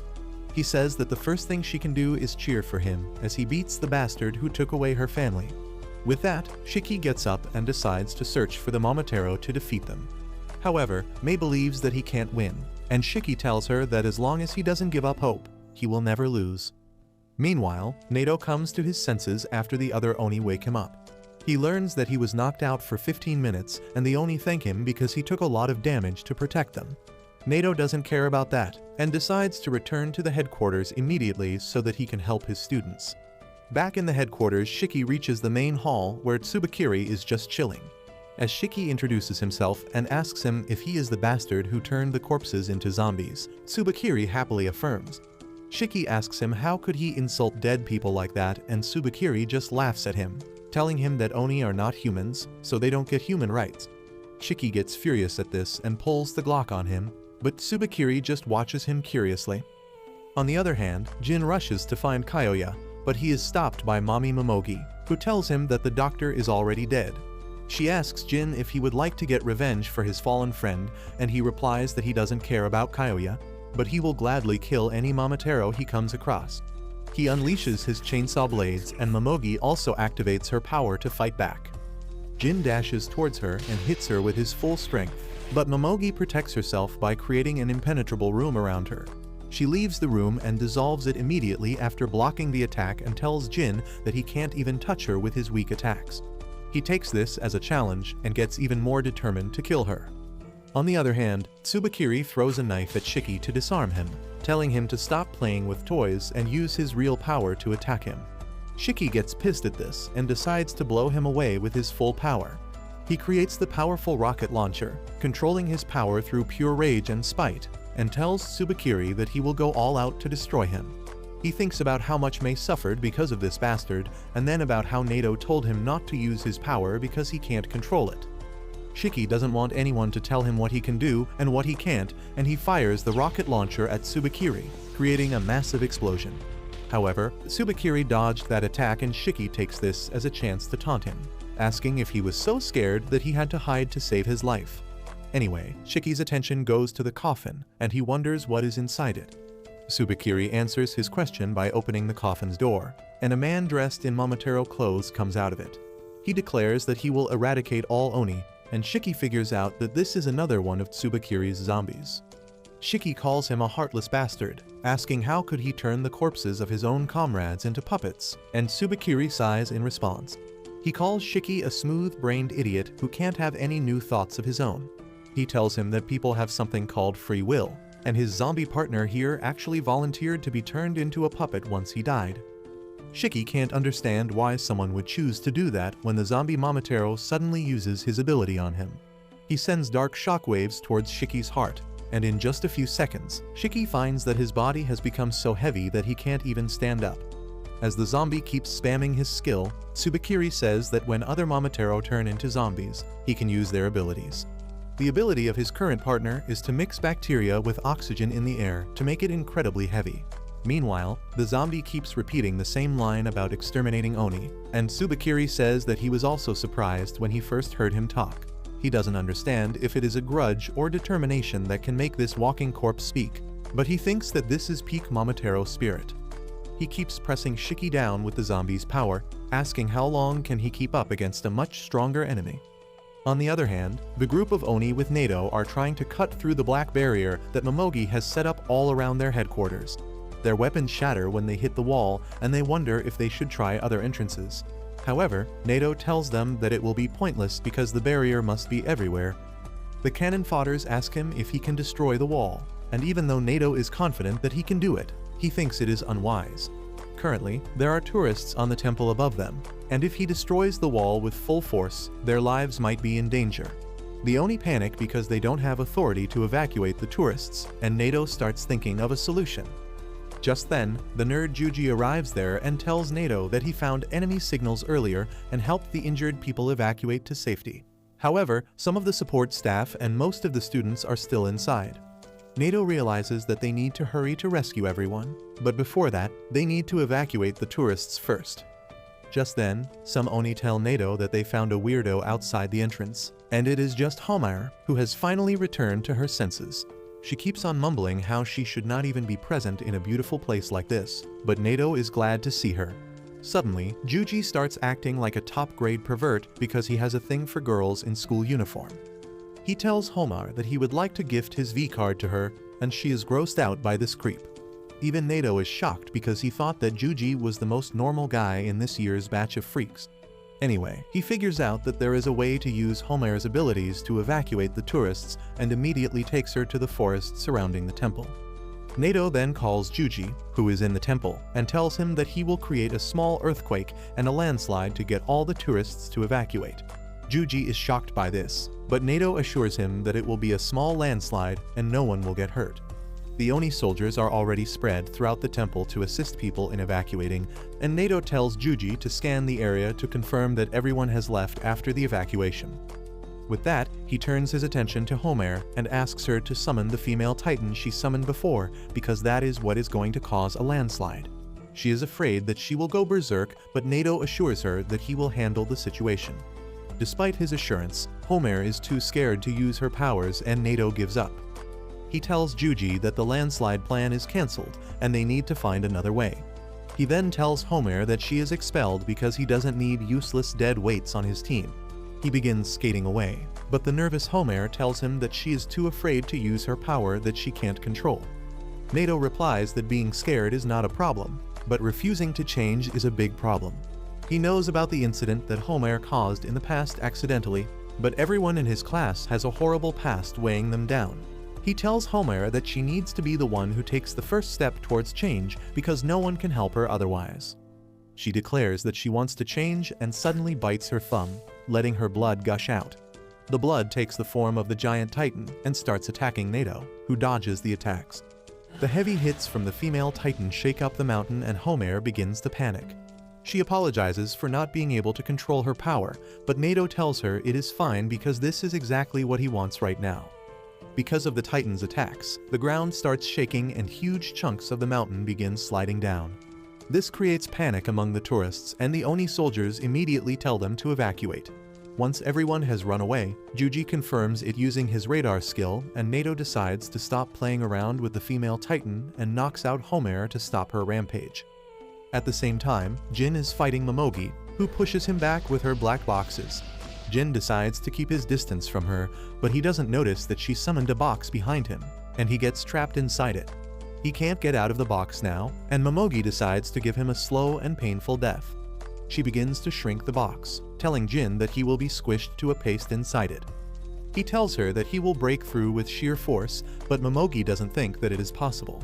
As the box grows even smaller, she says that the brain starts panicking when someone is enclosed in a tight space, and people lose the ability to do anything. She thinks the same will happen to Jin as the box shrinks further, but then suddenly, she hears the sound of a blade hitting the wall. She thinks it is impossible for him to do that in such a closed space, but Jin has more surprises for her. Suddenly, the box cracks, and then it is blown away to pieces as Jin emerges with chainsaws protruding out of his back. He tells Momogi that once upon a time, he slept in the AC duct of an abandoned building. That place was cold, damp and foul-smelling, and compared to that her box was a Jet 2 holiday. Momogi is pissed at that and decides to finish him with her next attack. But just then, someone throws the severed head of a monster there. It turns out to be the delinquent named Ikari, who is pissed at the Momotaro for thinking that they could kill him with trash like this. Jin tells him to stay back because this is his fight, but Ikari is already determined to take down the Momotaro in front of them. However, as he sees Mommy Momogi's plot, he loses control of himself. He begins lecturing her about wearing decent clothes, but she doesn't really care what men think about her outfit. Ikari then drops his blood on the ground to activate its power, but Momogi decides to trap both the boys in her cage first. Unfortunately for her, Ikari is too fast and agile compared to her attack. He easily moves through her attack and lands a solid kick to her jaw that rattles her. Momogi is shocked because she couldn't predict the attack, but turns out that even Ikari couldn't predict what his power would do. His blood ability gives him a random power depending on how angry he is, and right now, he got a pair of magical red boots that increase his speed and agility. Ikari thinks that he should have been more angry to get a better weapon, but Momogi just thinks that he is a speed-type enemy and she is not good against those. At the same time, outside the barrier, Nato uses his special attack to destroy the barrier. The entire headquarters starts shaking as a result, and he realizes that the building will soon collapse. However, he believes that the lives of their friends trapped inside are much more valuable than the building, and they need to rescue them quickly. Everyone inside the building also feels the tremors and realizes they need to get out quickly. Meanwhile, Nato and his group reach the place where Momogi is fighting Jin and Ikari. Nato tells Momogi that she is trapped now, and after using her powers on a huge scale all this time, she should be out of stamina. He tells her to surrender because she can't run, but Momogi tells him that she is not planning to run anyway. She throws away her dress, wearing only a thin layer of the black bacteria as she declares that she will kill everyone here. Meanwhile, Tsubakiri also decides to finish his battle with Shiki, but Shiki rolls away from the range of his gravity attack. He summons his rocket launcher again and attacks them, but the zombie manipulates the gravity to block the rocket from even reaching him. Tsubakiri then shows another skill of his zombie partner, compressing oxygen into a small sphere that becomes incredibly heavy thanks to his powers. He then shoots that gravity ball towards him, dealing terrible internal injuries to him. As Shiki groans in pain, Tsubakiri says that he can't believe that he is the son of Kishin, who was once hailed as the strongest Oni general in history. He is disappointed in Shiki, who doesn't even know if he should believe his story. Meanwhile, Mei also feels the tremors and gets scared as debris starts falling from the roof. However, she remembers how Shiki told her not to give in to despair. He had told her to cheer for him if she felt like she really wanted to live, and she decides to find courage by supporting him. At the same time, the Momotaro named Samadare, who killed Shiki's dad, reaches the headquarters of the Momotaro agency. His new vice captain Hina greets him and immediately starts glazing him because apparently he is a living legend among the Momotaro. However, Samadare doesn't want anything to do with the nerd, and he tells her that he works alone so he doesn't need her. Hina is hurt by his answer, but she shamelessly follows him anyway and begins asking about the headquarters and other stuff because she is from the countryside and this is her first time seeing a city. She suddenly asks about the children of Kishin, which is a topic for gossip among everyone at the agency, and Samadare finds that the only question worth answering. He tells her that a long time ago, the fearsome Oni named Kishin single-handedly brought the Momotaro agency to the brink of destruction. He knocked up a lot of women to spread his genes all over the world, so that more strong Oni could be born after him. Hina finds that odd because if Kishin really was Nick Cannon of the Oni, then there should be a lot of his kids and grandkids flooding the streets. Samadare tells her that only those Oni who have inherited Kishin's power are called children of Kishin, and there are not many of them. However, they are born at certain predictable times. Hina asks him what does he mean by that, and another Momotaro gives her the answer. He says that the children of Kishin pop out when the Momotaro side is heavily dominating the Oni. Hina is taken aback by the delinquent who just appeared in front of her out of nowhere, and he introduces himself as Shinya, the captain of the 21st unit. Hina feels nervous in front of Shinya because he seems really scary, but he is quite talkative as well. He tells her that the war between Momotaro and Oni has been going on for thousands of years, and it is actually because of Kishin and his descendants. When the Momotaro Agency was first formed and almost destroyed the Oni community, Kishin was born. Ever since then, whenever they are about to end all Oni, the children of Kishin awaken their power and prolong the war. Shinya keeps cursing the Oni while scoffing at Hina, and then asks her why is it a problem that the Oni can live among the humans now. She gives him the bookish answer that Momotaro are supposed to protect humans from Oni, and if the Oni hide among ordinary humans, innocent people might get caught in the crossfire. Shinya scolds her for being a nerd and says that they have got politicians on their side, who help them clean up the mess even if their identity is exposed or if humans get caught in the crossfire. But it is those nasty politicians that create trouble for them. He says that the politicians have started demanding them to make medicine out of Oni blood among other things, and that pisses him the most. He feels that if Oni didn't hide among the humans, they wouldn't have to deal with those bastards, but Hina asks him if it isn't a good thing that people in power are helping them out. Shinya scoffs at her again, telling her that the politicians are supporting them only so that they are the first ones to be protected if things go south. He mocks Hina for being so clueless about the real nature of the world and then turns to Samadare, telling him that it must be hard for him to get a stupid country bumpkin as his partner. That is not all he wants to say, and he gets up close and personal with Samadare, telling him that maybe he is way past his prime because he lost to Shiki, who is just a brat even though he is a child of Kishin. Shinya taunts Samadare, telling him that the higher-ups put him in the headquarters because they also want him to retire from the field duty and give better candidates a chance. Shinya then walks away, telling Samadare that even if he sticks to his seat, he will rise up the ranks by killing the children of Kishin. Samadare immediately tells him to keep his hands away from Shiki because he wants to kill him personally. Shinya scoffs and says that it will be hard with just one hand left. After he leaves, Hina asks Samadare if there is only one child of Kishin, and he tells her that there are more. At the same time, Tsubakiri tells Shiki that there are always 8 children of Kishin in each generation, and he is one of them. He says that if Shiki's true power as a child of Kishin awaken, he will be a threat to the Momotaro Agency, which is why they need to get rid of him. However, he feels that taking him in as a lab rat and studying what makes him special will be even better, which is exactly what he plans to do now. Shiki gets up as the zombie's power loosens its grip around him, and he curses Tsubakiri, telling him that he doesn't care about the legend of Kishin or whatever. He swears that he is not letting Tsubakiri get away after everything he has done, and immediately summons his rocket launcher. Shiki starts attacking Tsubakiri without holding back, forcing him to run around the room to dodge the attacks. However, he quickly runs out of stamina and falls to his knees, feeling dizzy from all the blood loss. He can't even move now, and Tsubakiri calls him a weakling who can't even handle this level of fighting. He notices that the building is starting to crumble down, so he orders his zombie partner to restrain Shiki and then notices that Mei is also hiding behind the wall. Tsubakiri says that maybe he will finish her off next, and Shiki is horrified as he sees Mei in danger. He asks her to run, but Mei comes out of hiding instead. She asks Tsubakiri if this is how he killed her parents, and he scoffs, saying that he doesn't even remember how he exterminated those pests. Mei asks him how could he kill her parents because they didn't do anything, but he just laughs at her, saying that Oni are insects and they can never have human families. Shiki once again tells Mei to run away, but as he hears her name for a second time, Tsubakiri actually remembers her parents. He tells her that they begged before him to spare her life, and they looked so pathetic that he decided to let her live. However, once he told them that he would kill her later anyway, they were mortified. Mei starts crying as she hears this, but Shiki yells at her that this is not the time to cry. He gets up, telling Mei that they will defeat these bastards first and then cry together later. Tsubakiri laughs on seeing that Shiki is crying and asks how can an Oni even cry. Shiki tells him that he can cry because he has a heart, and if Tsubakiri can't understand that, he is the true demon here. Tsubakiri gets pissed at this and uses the zombie to crush Shiki even further.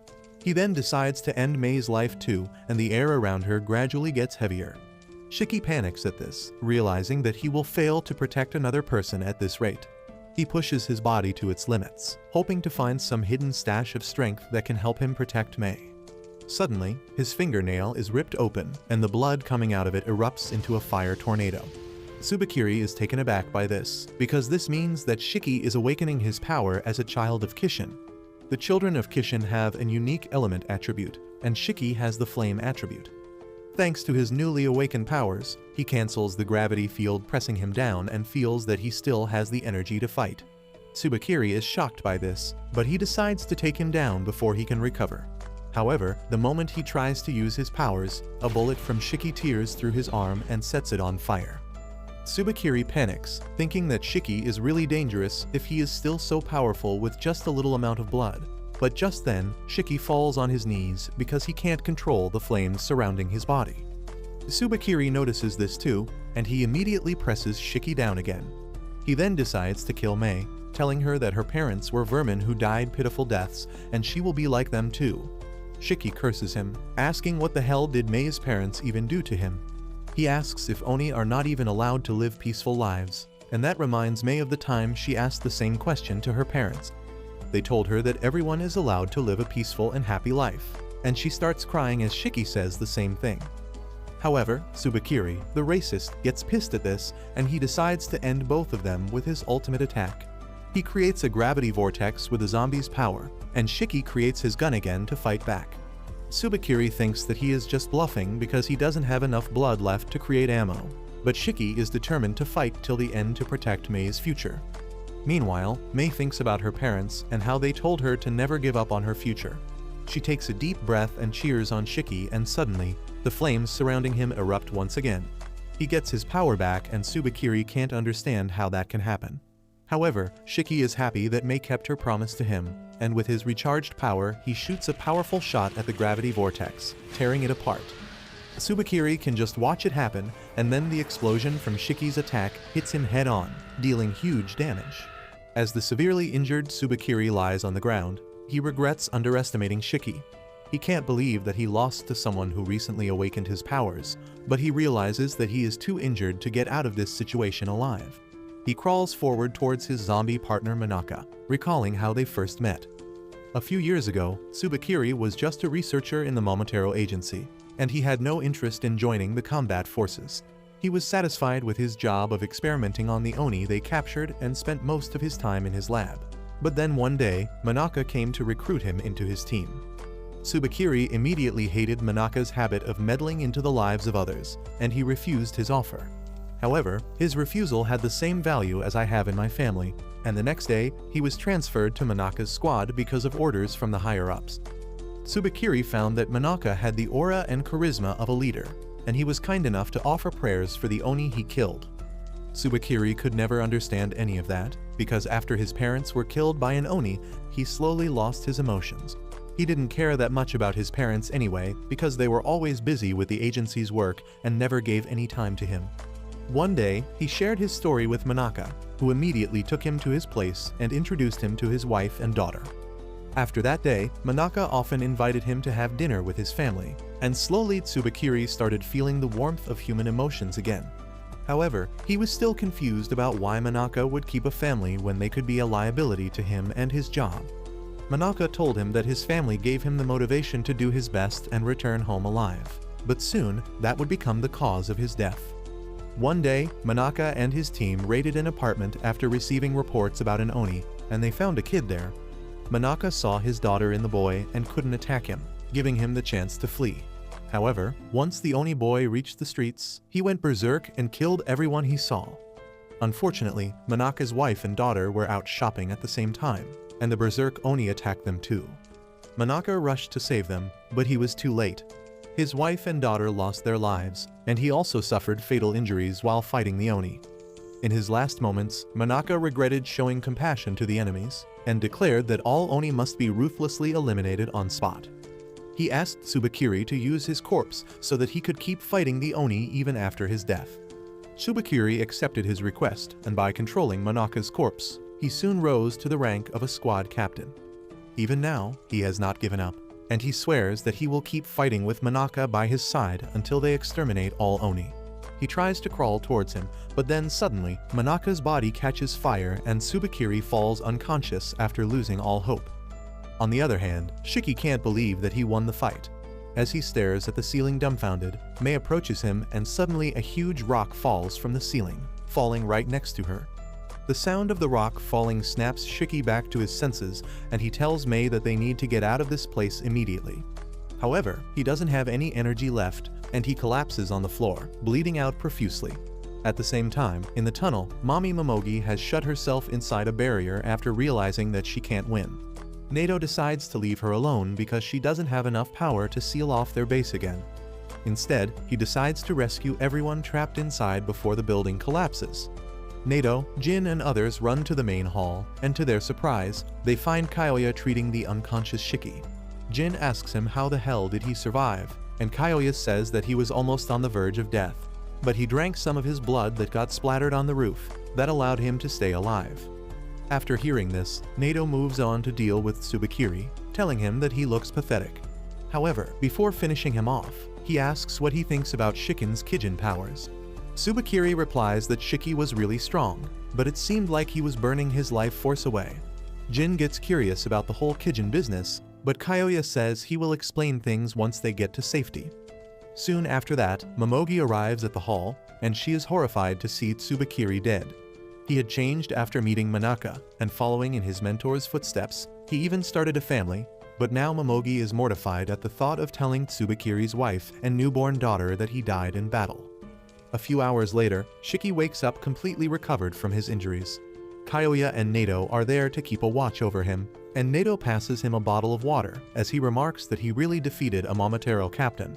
Shiki finally realizes that he won against Tsubakiri, but he immediately gets sad because nothing can bring back Mei's parents. Nato quietly opens the windows, saying that they lost too much to count this as a win, but they should be glad that they survived. Soon after that, Shiki and the rest of his classmates get ready to return to their school. Kyoya has decided to adopt Mei, and he asks everyone to visit them again. As the students board the ship, Mei calls out to Shiki, thanking him with a bright smile, and he tells her that he will come to meet her again. Once they reach the academy, Nato starts teaching the students about how the Oni agency is divided into 3 parts. There is the combat unit, the medical unit, and the recon unit, and once they graduate, the students will be assigned to those units depending on their abilities.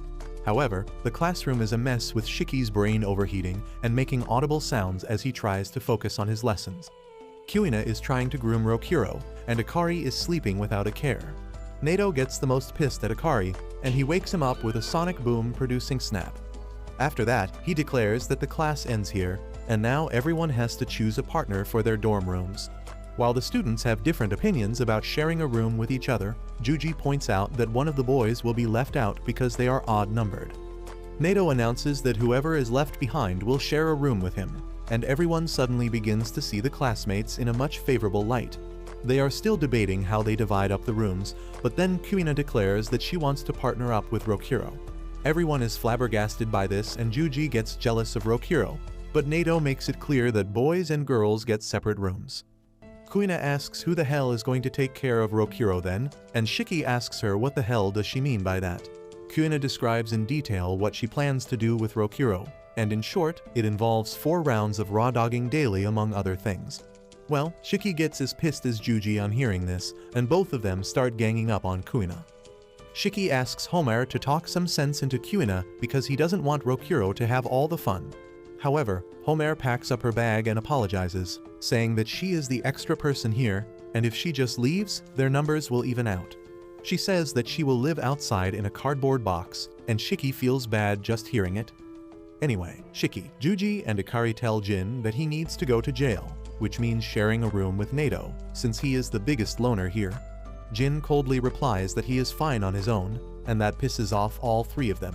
They call him a moron who can't even read the room, and then Shiki tells Akari that the 2 of them should share a room. Akari immediately refuses, saying that he hates being around people, and Juji feels betrayed and left out. As he sulks that no one wants him as their roommate, Rokuro offers a hand of friendship, asking if he wants to become his roommate because he is afraid of Kuina. However, Juji gets even more pissed at this and asks Rokuro if he wants to make him even more jealous by talking about how Kuina always gives him the Gluck Gluck 3000 before going to school. Rokuro's mental health takes a hit because of that, and while he is sulking by himself, Hikari tells Shiki to share a room with Nato instead. Shiki refuses, saying that he wants to talk about crushes and stuff with his roommate before falling to sleep.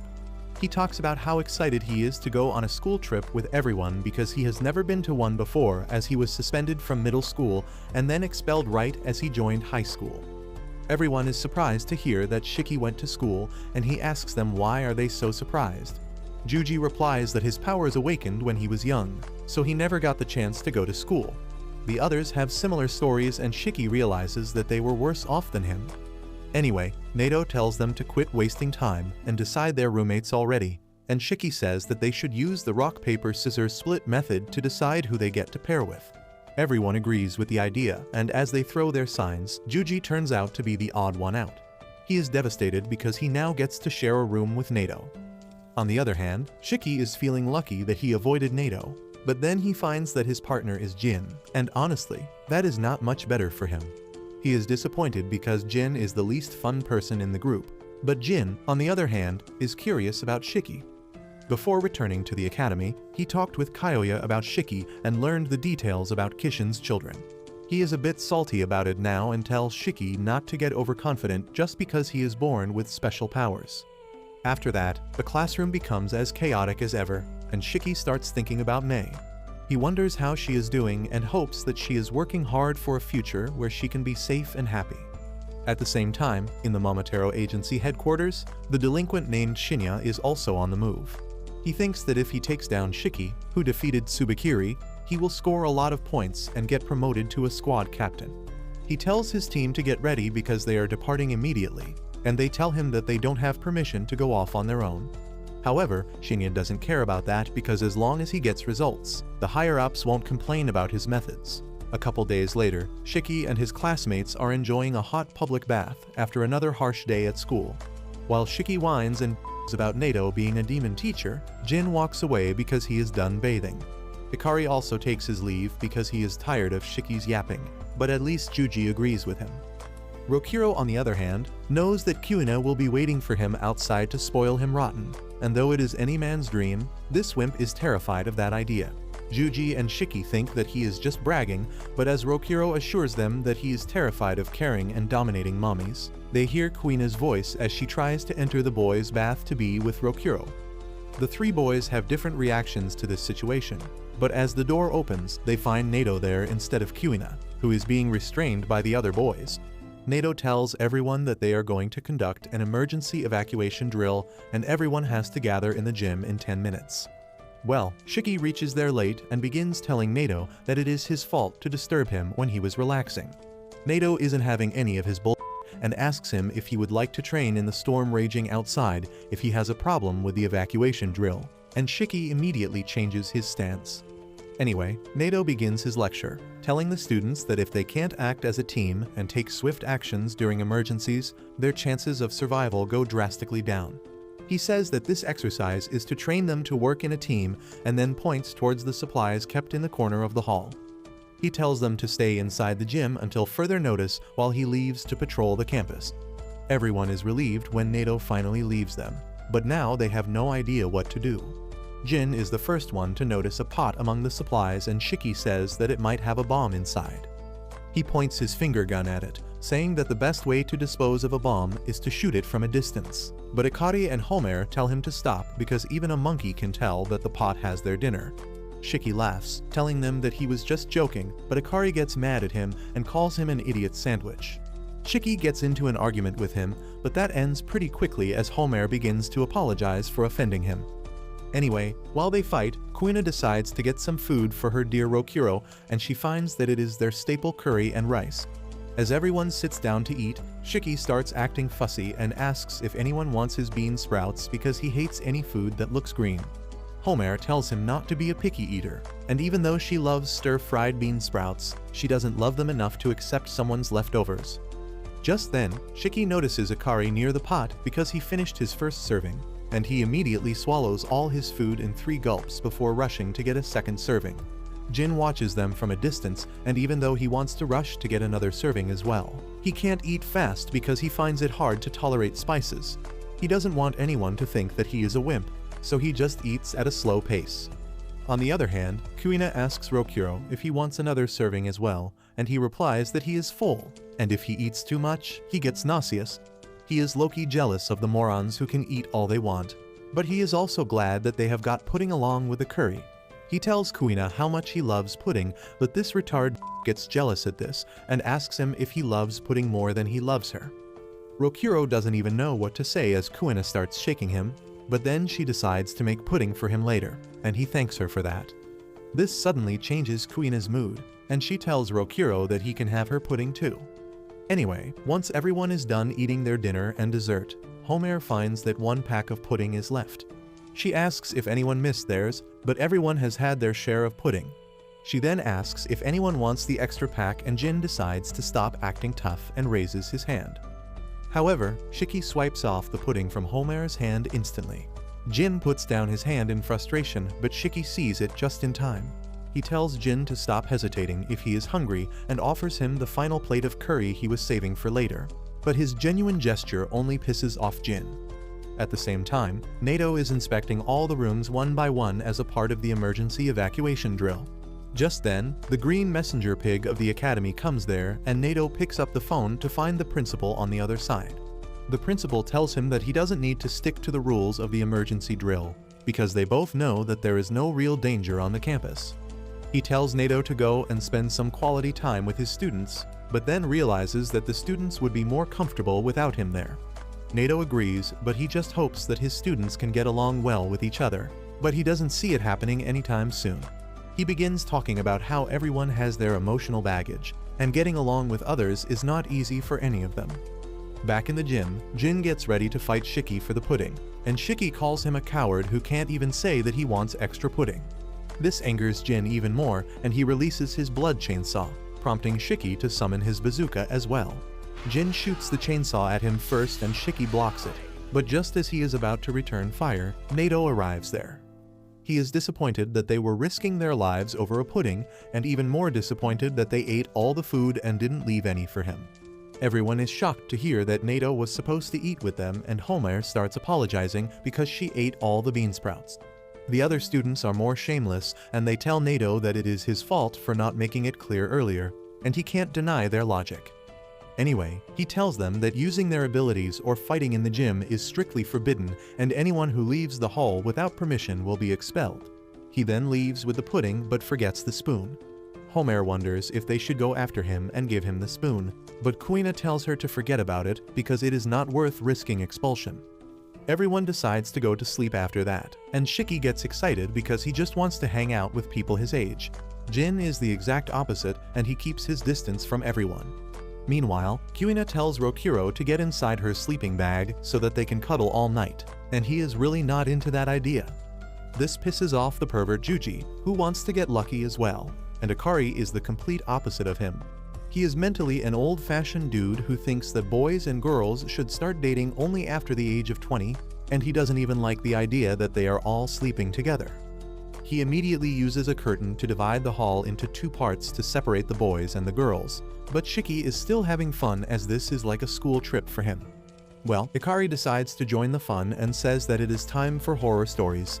Shiki starts sweating because he is low-key terrified of ghosts and stuff, but the other boys are all eager to share spooky stories.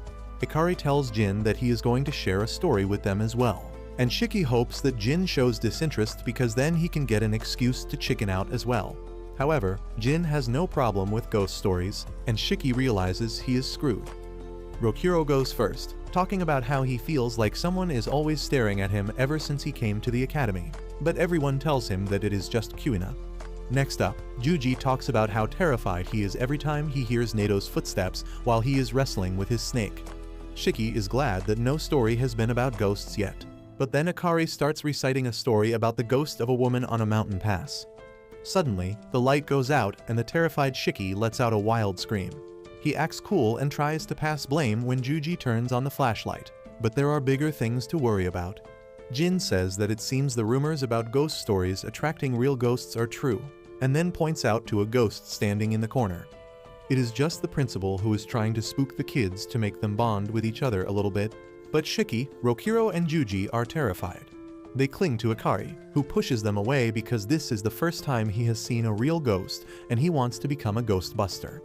He charges at the principal, who blows him away with a force field, and Jin decides to go next. The cowardly trio latch on to him next, and as he tries to get rid of them, Shiki lets his fear take over his reasons. He summons his gun and begins firing randomly, blowing up the room without even aiming straight at the principal. When Nato arrives at the gym later, he is aghast to see what has happened, and the principal asks him to tell the students that it was just a bad dream and there was no ghost whatsoever. The next day, everyone is convinced that they had a bad dream because of the stormy night, when Nato enters the classroom, telling them that they are going to Tokyo for their next field exercise. A couple days later, Nato and his entire class are in Tokyo, but they have learned their lesson after the ambush on their Kyoto base and started cosplaying as regular civilians. Apart from wearing wigs and a regular school uniform, they have also changed their names, but apparently there was no wig left for Juji, so they left him looking like usual. He tries to complain about the matter to Nato, who doesn't even pay him any attention.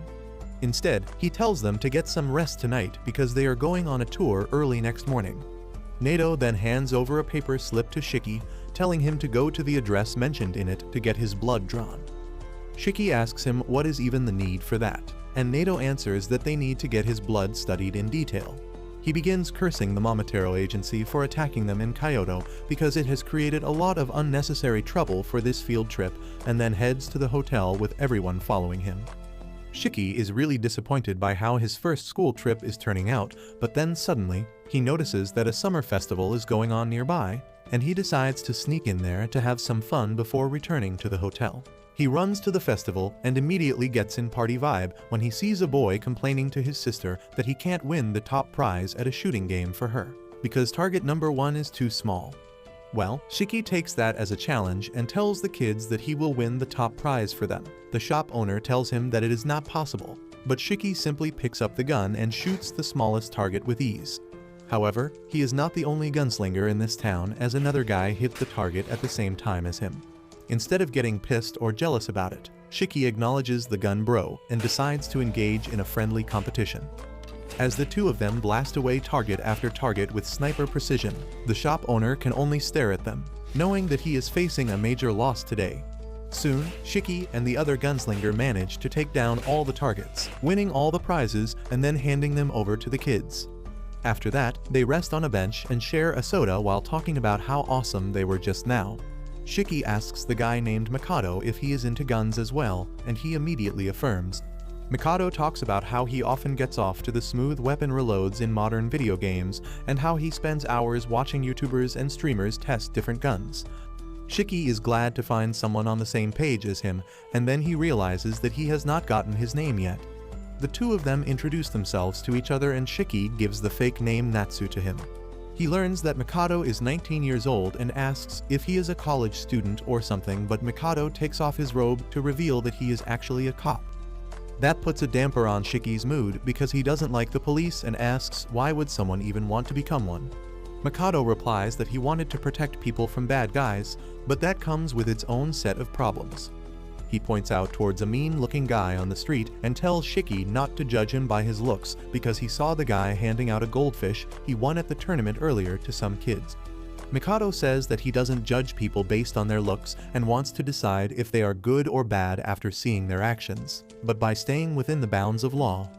Shiki begins to genuinely respect him, but then Mikado starts talking about his boss, who is always high on power and arrests people left and right without thinking too much about it. Shiki is reminded of Nato from this description, but he tells Mikado that no matter what kind of person his boss is, he shouldn't let him change his thinking. Mikado is really pleased to hear this and tells Shiki that he is wiser than he looks, and he gets flustered on hearing this. Anyway, Mikado decides to take his leave and asks Shiki to share his contact info with him so that they can hang out. Shiki agrees, telling him that he doesn't live around here, but then he remembers that he has to go into the city to get his blood drawn anyway, so he might as well hang out with a friend. He says that he is free in the evening, But just then, Mikado gets a text from his boss, who turns out to be none other than the delinquent Momotaro Shinya. With that, the two of them decide to go on their way. Meanwhile, Nato and other students have reached the hotel when he notices that Shiki is gone.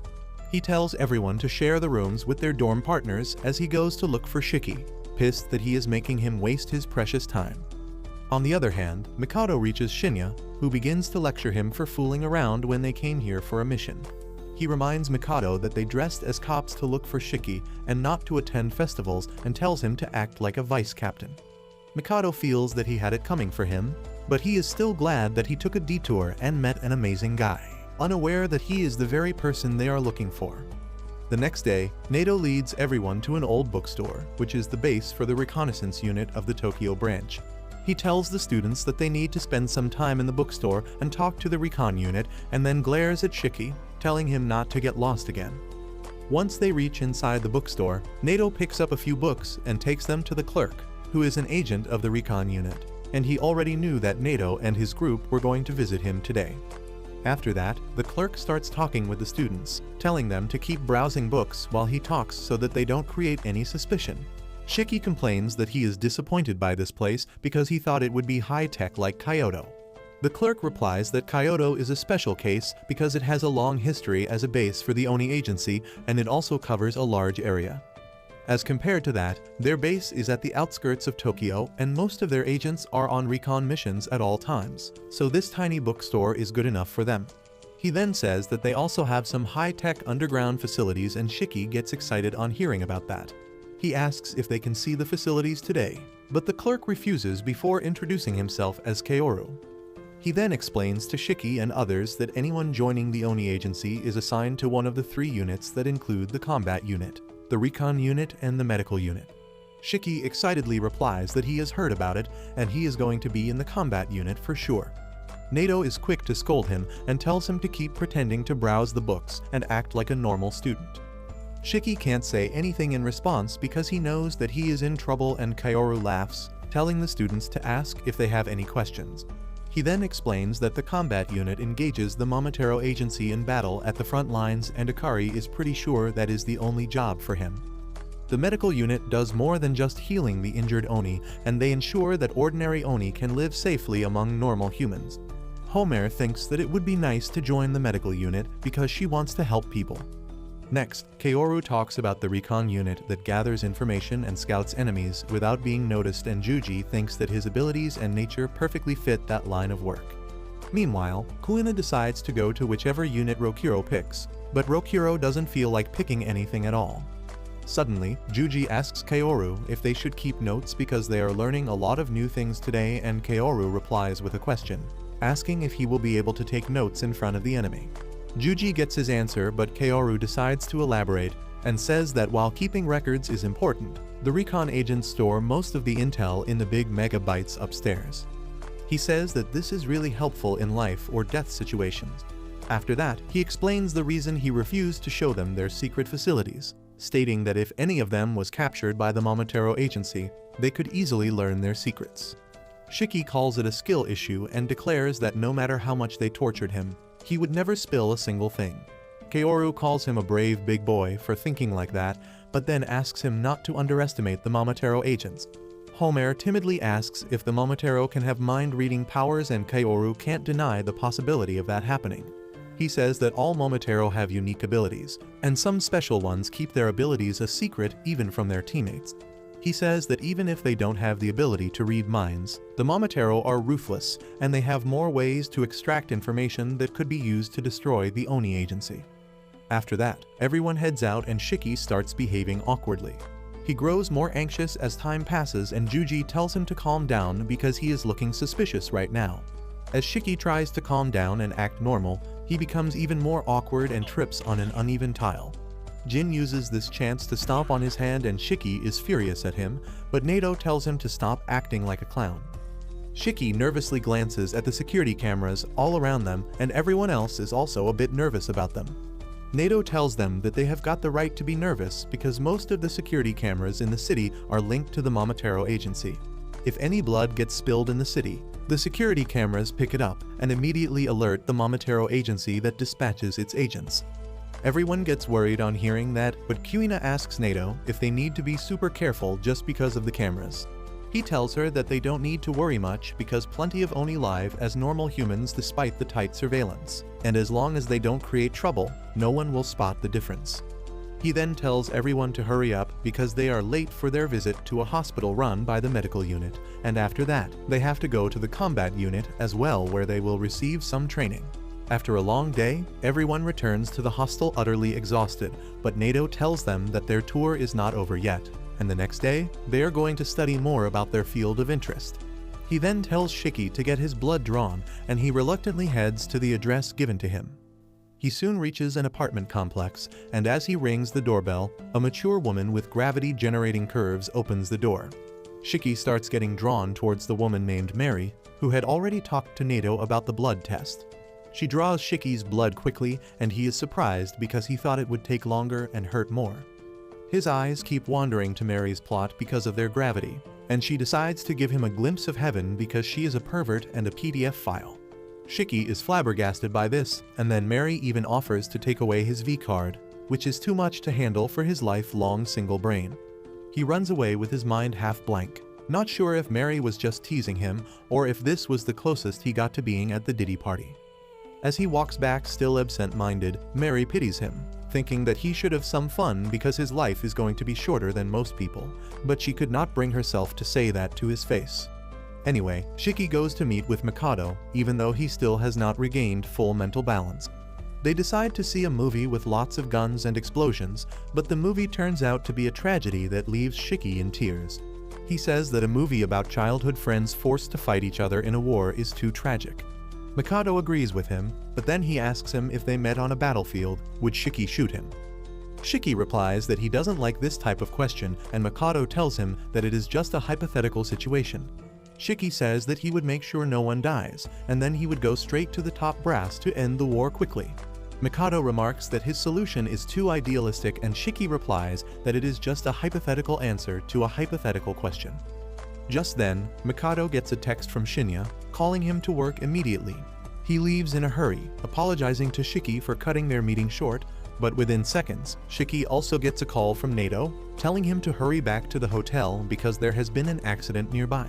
A few minutes earlier, as Nato and the rest of the students were returning to the hotel, a pair of siblings ran past them. No one paid them any attention except Jin, who noticed a truck coming right towards them as they crossed the road. He saw that the truck driver was asleep and Truck-kun was ready to send the siblings to another world. The two kids froze in fear and hugged each other with the truck speeding towards them, but Jin couldn't stand by and let them die. He used his blood abilities and shot a chainsaw towards the truck, bursting its tire and derailing it. The truck skid across the road, but the elder sister still got hit, much to Jin's shock. However, just then, Nato snapped him out of it and told him that they need to leave this area immediately now that he has used his blood abilities. A security camera nearby has recorded everything and sent the information to the Mama agency, and they may arrive there at any moment. As Nato suspected, the security footage of the accident reaches the Mamatero base, and they immediately forward it to all their agents in the field. Meanwhile, Nato tells all his students to change their getup so that they can go to another place and hide. He receives a call from Kaoru, who has heard about the incident as well, and he tells Nato that the support unit will lead them to a safe house. Nato informs him that Shiki is on his own right now, and Kaoru decides to send someone to get him to safety as well. On the other hand, the video clip and Jin's picture reaches Shinya and Mikado too. Shinya wonders if the guy in the video is Shiki, or if he even has any information about him. He doesn't have high hopes from an idiot who was careless enough to use his blood abilities in public, but he plans to capture him and get all the information he can out of him. He says that if doesn't have any useful info, they will just kill him and move on, but Mikado doesn't like the idea. He says that they should leave this alive because he saved some kids, but Shinya replies that it doesn't matter because Oni are meant to be killed. However, Mikado is not tied down by this ideology, and he claims that it is his personal rule that he doesn't kill Oni who save people. Shinya is pissed at this, but he doesn't say anything because he needs Mikado's power to take down Shiki. He decides to let him do as he wants for now, because he plans to use him to get a promotion that he wants so desperately. On the other hand, Kaoru has brought Nato and other students to an underground facility that the recon unit uses to store important files and conduct meetings. Kari asks if the old bookstore was not their base, and Kaoru explains that it is one of their many decoys that the recon unit uses to blend in with normal humans while gathering information. During emergencies like this, the decoy locations confuse the enemies and don't let them find their real hiding place. Kaoru then tells Nato that he has sent someone to pick up Shiki, and asks what does he plan to do next. Nato replies that they will immediately return to the academy, and Kaoru leaves to prepare rooms for them to rest till then. Rope is relieved that they are going back to safety, but Ikki is furious that their trip got cut short so quickly. The members of the recon squad, however, are pissed at the brats who created trouble for all of them by using their powers in public. Kari is ready to throw hands with anyone if they dare to say the same thing to his face, but Jin stays silent, thinking about his actions. Just then, Kaoru returns with Shiki, who immediately asks what the hell is going on here. He is really surprised when he learns that Jin saved 2 kids and starts praising him. He says that he feared something big had happened when he heard there was an accident, but it turns out that Jin just helped someone. However, Shiki doesn't understand why everyone looks so irritated when they should be praising Jin. Kaoru is impressed at how dense Shiki can be, but he gives him props for speaking out his mind clearly. After that, Nato tells Jin that what he did wasn't wrong, but it wasn't right either because it put all of them in danger. He tells him to work on his physical abilities and save people without using his blood the next time. Nato leaves with that, and Shiki begins poking Jin, saying that he never thought a heartless bastard like him could save someone. However, Jin starts sulking, saying that he couldn't save her again. Shiki is curious about that, but just then, Nato tells them that their rooms are ready, and they should get some rest till the sun rises. Once inside his room, Jin gets depressed thinking about how he failed to save the elder sister even after using his powers. At the same time, in another part of the city, a low-budget Diddy is throwing a party when Shinya arrives there. The Diddy from Temu asks him to join the fun, but Shinya declines, saying he is here to do some business. He orders Temu Diddy to kick out the girls immediately, and when he tries to argue about that, she pours an icy drink on his head, telling him not to forget who allowed his gang to rise to the top and enjoy this luxury. Diddy craps his pants on seeing that Shinya is angry, and he immediately sends all the girls out, leaving only his lackeys in the room. Shinya then shows him the picture of Jin and tells him to find him before the night ends. However, before the gangsters go out on their mission, Shinya decides to enjoy a good time with them. He opens a bottle of expensive alcohol to celebrate his promotion in advance. The gangsters party with Shinya before heading out, but the newer members are curious about him. Even the gang veterans don't know much about him, but they can tell the newbies that Shinya is the reason their small-time gang was able to become so successful. He feels there is a strange intensity in Shinya's eyes,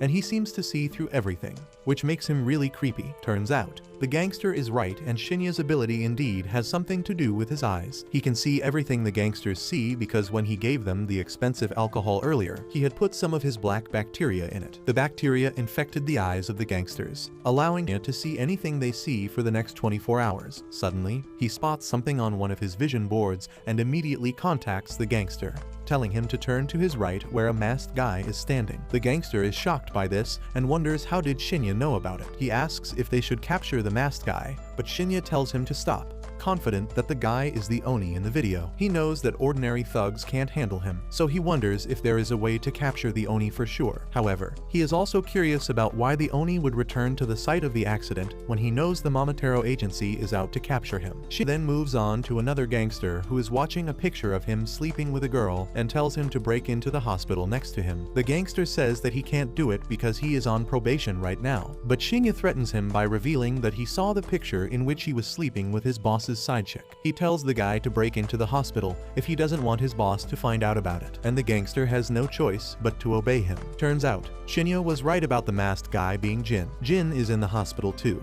and he asks the receptionist about the girl who got injured in the accident. She tells him that he can't see her right now because the visiting hours are over, and then asks if he is a family member. He replies that he was just present when the accident happened, so he wanted to make sure that the girl was alright. Jin decides to leave, and seeing him look so upset, the receptionist tells him that the girl is alright, and she just hit her head while protecting her sister. Jin is relieved to hear this, and seeing him smile gently turns the old lady into a PDF, and she tries talking to him some more. She says that elder sisters are really amazing as they save their younger siblings by putting their lives at risk, and Jin remembers his own sister before he agrees with the woman. He leaves the hospital with that, but just as he comes out of the gate, the gangsters surround him. Jin asks them who the hell are they and what they want with him, and Temu Diddy replies that he has no idea about him at all, but they were sent here to bring him along. He tells Jin to get into their car that is waiting for him, but he refuses. Diddy gets pissed at this and shows him the live video of one of his henchmen threatening the injured girl with a knife. Jin is stunned to see this and fearing that the girl may really lose her life at this rate. He agrees to get in the car with the gangsters, with his hands tied using ziplocks. Soon, the gangsters reach their bar and send Jin to the torture room where Shinya has been eagerly waiting for him. He ties him up to a chair and asks if he was among the Oni that were present in Kyoto alongside Shiki. Well, he just wanted to hear Jin talk,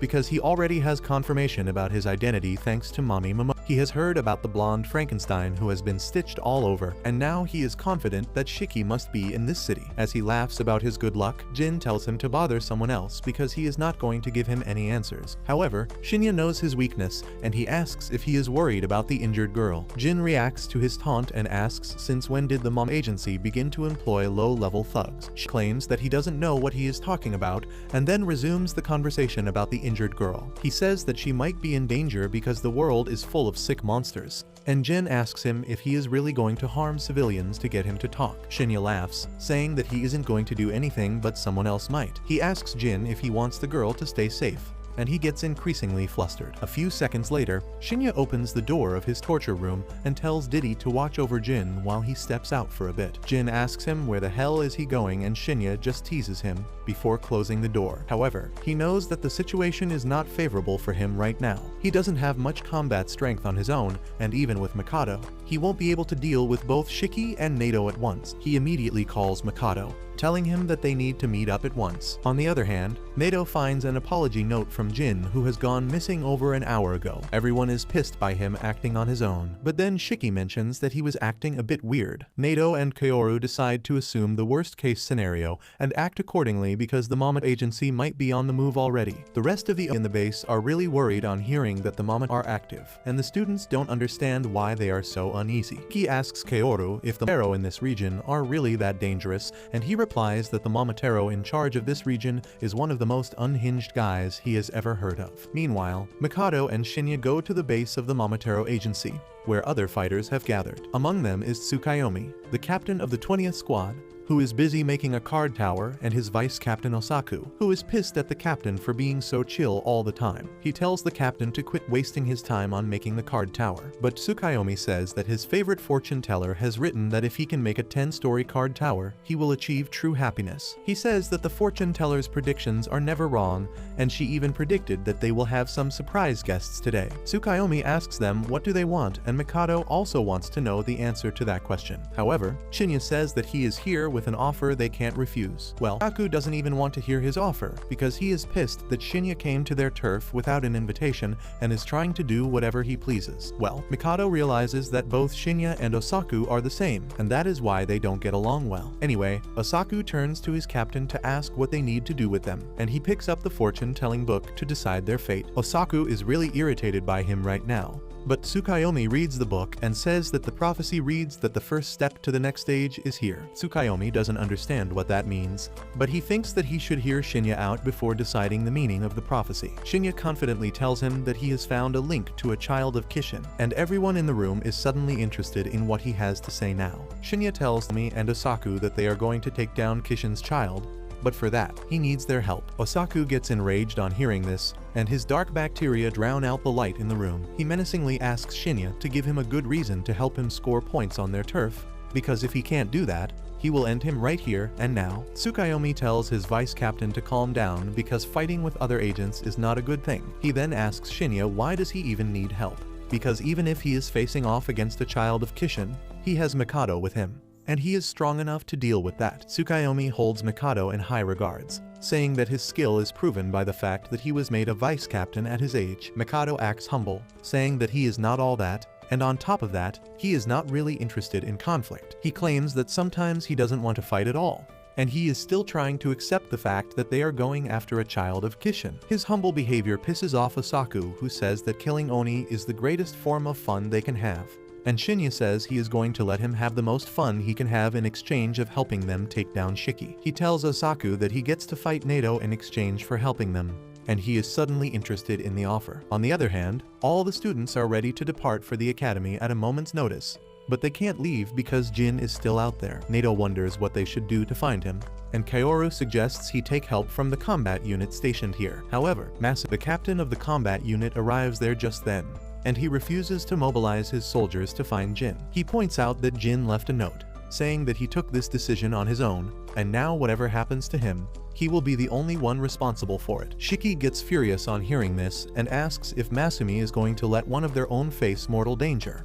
And the guy who looks like he doesn't know what sleep is replies that anyone stupid enough to act on his own can die on his own. He then greets Nato, saying that he has really changed because he wouldn't have expected someone like him to babysit these brats. Nato tries to negotiate with him to send out the battle unit, and Masumi reveals the reasons behind it. He starts by addressing the things that the investigation unit has found out. He says that they have found that a student got kidnapped and civilians were involved in the case. But the culprit behind the kidnapping was not the Momotaro agency. Shiki can't believe that Jin was done in by some regular dudes, and Masumi explains that he was kidnapped by some small-time thugs using some pretty basic methods. However, seeing how they managed to hide him perfectly, they must be backed up by a Momotaro. Masumi knows that no matter what they are going to do, the Momotaro assigned to the Nerima region never involve civilians in the matter, which means the one backing the gangsters is from another faction. Nato understands the situation now and says that if they recklessly send out the battle unit, they may face heavy losses because they don't know how many enemies they are facing. Shiki's peanut brain, on the other hand, finds it really hard to understand, so Kaoru explains it to him in easy terms. He says that if they send out their battle unit to rescue Jin, the Momot from Nerima might attack their base. Even worse, the Momot might outnumber them in the battlefield and kill their soldiers, which would cause great danger to the rest of the Oni living in the area. Juji suggests that they can call in backup from another area as well, but Masumi reminds him that this will leave their area weak defensively, so that is not an option either. Masumi says that unlike the Momotaro agency, they are always short on people, so they can't make moves like that. However, he thinks they are not at a great disadvantage this time, because they have Nato on their side, and he used to be an elite from Tokyo's battle unit. Masumi takes a trip down the memory lane, saying that he can remember that time like it was just yesterday. Nato massacred 100 Momot and made their blood rain on a single night, and Masumi can never forget the chills he got on that day. Everyone is impressed on learning that their teacher was a badass back in the day, but Mi says that it is a thing of the past, and now he has given up fighting to look after brats. Nato doesn't care about any of that, and he simply asks him if he has done some research on the gang that kidnapped Jin. Ma replies that he has already found the location of the gang, and now they just need to go in and rescue Jin. Shiki is impressed that despite not willing to send his troops, Ma is helping them out greatly, and he apologizes for lashing out on him earlier. Ma doesn't even take him seriously, and he tells Nato that he and Kaoru will infiltrate the place. Shiki and Akari volunteer to come along as well, but Masumi tells them that they can't even handle guard duty, so they should forget about going to active battle zones. However, Nato tells him that it is fine if the two boys come along. Masumi thinks that he is joking, but Nato has faith in the abilities of his students, and he believes that real-life experiences will be more efficient in training them. Masumi doesn't give a shit about that, and says the boys are not going anywhere. But just then, Juji says he can help the recon unit by moving out first. Asks if he is trying to join the recon unit, and he affirms, saying that his ability is not good for fighting, so he can only help with this. Masumi gets triggered on hearing this and grabs his collar, asking him if he is mocking the recon unit. He tells him that not being able to fight is not a reason to join the recon team, because they are the first ones to enter the dangerous territory. While they usually drop out before the real fighting starts, sometimes the backup is too late and they are captured by the enemies. If they are lucky, they die on the spot, but if they are unlucky, the enemy tortures them for information before killing them. Says that even then, they never give out valuable intel and choose to die. He says that this is true for not only recon units, but also combat and support units, and there is no safe zone for anyone. He asks Juji if he has the guts to handle that, and he is taken aback for making it sound like the recon unit has an easy life, but then says that he joined the academy because he wanted to be useful to his community. He claims that he has been ready to die for a long time, and Akari agrees with him, saying that if they were not ready to die, they wouldn't be here. The others agree with him, even though they are not as sure about losing their life. Shiki replies that he is also ready to die, but he would rather go stronger so that no one has to die. He requests Masumi to let them go, and he just looks at Nato for confirmation. Nato replies that sending the students will be the best for their training, and since they are always short on people, it will solve two problems at once. Masumi decides to give in to their request, but he makes it clear to everyone that they won't get any special treatment just because they are kids. With that, Nato divides the students into different teams. Juji and Homer are in the recon unit, and they have to support Masumi and Kaoru. The rest of the students are in the combat unit, and they will join him in rescuing Jin. Nato says that they should try to avoid fighting as much as possible, and Shiki asks if they will need to put on their disguises again. Nato replies that it is not needed because they are heading into enemy territory anyway, and in emergency situations, the disguises may create further confusion. Just then, Masumi arrives there with uniforms for all of them, and they get ready to step out into the battle zone. On the other hand, Osaku is still processing that he has got a chance to fight Nato. Mikado doesn't even know why he is so hyped about fighting a random Oni, and Shinya tells him that back in the day, Nato killed 100 arrows by himself, but now he has stepped back from the front line. Shinya says that Nato and Shiki are always together, and fighting them both at once will be too much for just Mikado to handle. That is why he wants Tsukayomi's unit to deal with Nato while he takes down Shiki. Shinya believes that it works out for both of them, and Osaku warns him to be ready for consequences if he is lying. Shinya tells him that he doesn't lie when it comes to business and promises Osaku that he will get his shot at the legendary Oni fighter. Tsukayomi trusts Shinya's intel because that is how he became a captain, and he takes up the offer. Just then, Shinya receives confirmation that Nato has entered the location where Jin is being kept. He asks Tsukayomi and Osaku if they are ready, and they begin grinning like battle junkies. Tsukayomi says they will go with Shinya's plan and asks if he wants to have his fortune read too. Shinya passes up the chance because he doesn't want to share important information like his date of birth, but Mikado eagerly reveals his date of birth and blood type. Shinya takes a toilet break just then, and in the meantime, Tsukayomi reads his fortune. It says that he will meet someone special and form a lasting relationship with them,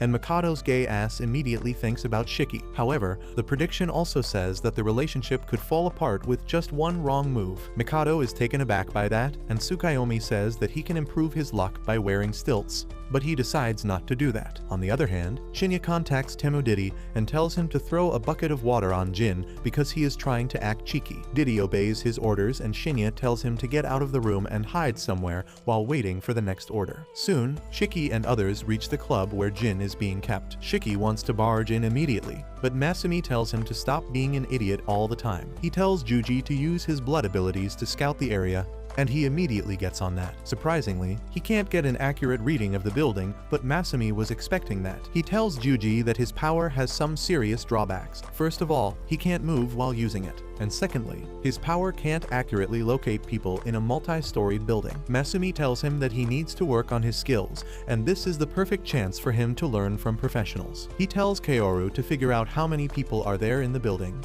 and he immediately puts a few drops of blood in a tiny bottle. Juji asks how does it even work, and Kaoru explains that when he shakes the bottle, the echo he gets tells him how many people are nearby, as well as their accurate position. He can also study the layout of the buildings around him, and says that this is basically like the echolocation technique that bats and dolphins use. Kaoru says that his power gives him a really simplified view of the surroundings, and anyone can use it. Shiki immediately jumps at the chance and tells Kaoru to let him try it, as he violently shakes the bottle. Kaoru tells everyone that while anyone can use his echolocation sense, you can overload their brain with information. And that is exactly what happens with Shiki. He throws up because he can't handle all the information in his brain that is smoother than an iPhone 17 screen. Kaoru knew this would happen and says that people with high EQ can handle his ability the best. Juji gives it a try because he is confident about his intelligence, but even he ends up puking. Masumi tells the kids to stop playing around and asks Kaoru what he found out. Kaoru replies that he could only sense Jin in the basement of the building and there are no Momotaro around him. Matt wonders if they ran away, and he decides to find it out himself. He bites his thumb and licks his blood, suddenly turning invisible. Shiki freaks out on seeing this, but Juji is depressed because he now realizes that he is far behind Masumi and Kaoru. Nato sees him struggling with his emotions and he reaches out to him. Juji talks about how he feels useless and weak right now, and Nato tells him that he will get better with practice. He reveals that when Masumi first awakened his powers, he could only be invisible for 30 seconds, but after training like his life depended on it, he was able to extend that duration to 10 minutes. Juji finds it really hard to believe, and Nato tells him that he can also become really outstanding like Masumi and Kaoru if he works hard enough. Meanwhile, Masumi reaches the club and finds that it is locked. He easily opens the lock and finds that the club is completely empty, and there are no traps anywhere. He figures out that the thugs left the place in a hurry, and that gives him a feeling that something is wrong. Despite that, he keeps going ahead until he reaches the room where Jin is being held. Masumi finds that he can't open the door to the room, so he simply talks to Jin, asking if there are any traps inside. After being convinced that Masumi is not an enemy, Jin reveals that there are no traps, and Masumi soon brings the battle unit with him. Shiki wonders how they can open the door, but Ikari tells him to leave it to him. He gets frustrated that he came here to fight, but the only thing in his way is a big door, so his anger manifests as Wolverine's claws. Ikari breaks through the door in one slash, and everyone enters the torture room. Shiki starts laughing as he sees Jin tied up in the kinky bondage chair, but Nato smacks him while Masumi frees Jin. The moment Jin is free, he starts rushing outside, telling Nato that the Momotaro have taken a kid hostage and he needs to go and save her. However, little does he know that he has been infected by Shinya's bacteria too, and he can see all the members of the team that have come to rescue Jin. Nato understands the situation immediately, and Jin tells him that they don't have any time to waste because the girl is in danger. However, Masumi asks him to calm down because the recon unit will handle the kid and he doesn't need to get involved in the matter. Jin lashes out at him, saying that he doesn't even know what the kid looks like. Masumi tells him that they will find it out because that is their whole job. Jin gets pissed on hearing this and grabs Masumi's collar, telling him that they don't have any time. But the dead-eyed spy tells him that impatient fools like him are the first ones to die in battle. Shiki goes over to Nato to talk about how Jin is behaving out of character today. Nato silently thinks about Jin's past as Shiki suggests they should just let him go. Jin replies that he will go even if they try to stop him. But Nato has other plans. He asks Jin to promise that once he returns from this mission, he will explain everything to them in detail, and in return, he gets to join the action with him and Shiki. Masumi doesn't like this solution and complains that Nato is being too soft with the kids. Nato, however, knows that this is the most efficient method to deal with Jin because he won't talk to them otherwise. Jin promises that he will talk once the matter is over, and Masumi reluctantly agrees to let him go on the mission. Jin gets ready to move out, but Juji tells him to at least put on some clothes, unaware that Shinya can see him through Jin's eyes as they talk. Shinya is pleased to find that the brat they kidnapped was a friend of the child of Kishin, but he is also a bit dissatisfied that he showed him his face. However, he feels that it is not that big of a deal and he can recover from it if he succeeds in the mission. He knew that the best thing he could do was to wait for the to come and rescue their kidnapped comrade, because then he would get the chance to watch their every move for the next 24 hours. He can even see Jin running towards the hospital, so he decides to prepare a few things before sending Osaku, Nomi, and Mikado out to battle. On the other hand, Shiki, Jin, and Nato are leaping through rooftops to reach the hospital when suddenly, Nato stops. He tells the boys to go on ahead because he senses there is a strong enemy nearby, and he needs to stay behind to deal with him. He runs off in another direction, so Shiki just follows Jin. However, just as they reach the hospital, they find it engulfed in flames. The gangster who started the fire on Shinya's order nervously hides among the crowd, hoping that he doesn't get caught. The doctors panic because there are still patients inside the building, but the fire department is taking time to arrive. Jin starts panicking on seeing the hospital on fire, and he runs inside before anyone has a chance to stop him. Shiki follows him just for the sake of it, but once they reach inside the burning hospital, Jin starts having trouble breathing. He struggles to even stay on his feet, but for some reason, Shiki is perfectly fine. He suddenly recalls that he awakened fire abilities when fighting Tsubakiri, and wonders if that is the reason the fire doesn't do anything to him. He tries to calm down Jin, telling him to think things through before charging in like an idiot, but Jin yells at him, saying that nothing else matters right now. This blows Shiki's fuse, and he asks Jin to stop acting like an imbecile who doesn't understand a thing. He asks how the hell can he save people when he can't even save himself from the fire. Shiki then reveals that because of his powers as a child of Kishin, the flames don't do anything to him, and he might be able to help in saving the girl. However, Jin doesn't think he can do anything because they don't even know where the girl is right now. Suddenly, Shiki has an idea, and he tells Jin that if they work together, they might be able to save everyone in the hospital. Soon after that, Shiki carries an old woman on his shoulder as he runs to safety. The woman asks him if he is an angel or something, and Shiki just wonders if the smoke is making her delulu, or if it is her age. The old hag tells him that she was suffering a lot because of the heat and the smoke, but as soon as Shiki came near her, she started feeling much better. She has realized that he has some sort of special power, and she believes that God gave it to him to help others. Shiki doesn't reply to that and leaves her at the emergency exit as he rushes to rescue more people. Meanwhile, the thug calls Shinya, nervously asking what he should do now. Shinya tells him to get back to their hideout and lay low without telling anyone about the incident till he comes there. The man is nervous that he will get caught, but Shinya tells him that for doing something big like this, he is going to become the boss of the gang starting tomorrow. Shinya then gets busy watching things through Jin's eyes, saying that it is very unlike an Oni to save people. Turns out, Shiki still had the vial of Kaoru's blood, and Jin's brain is actually strong enough to withstand the side caused by using it. Shiki asks him how many more people are left in the hospital, but Jin can barely stand after using the blood for multiple rounds. Shiki is jealous that Jin can use the radar ability without a problem because Kaoru said only people with high IQ can handle it, but Jin tells him that his head feels like it is being split apart, and he can't continue it for long. Despite bickering about that,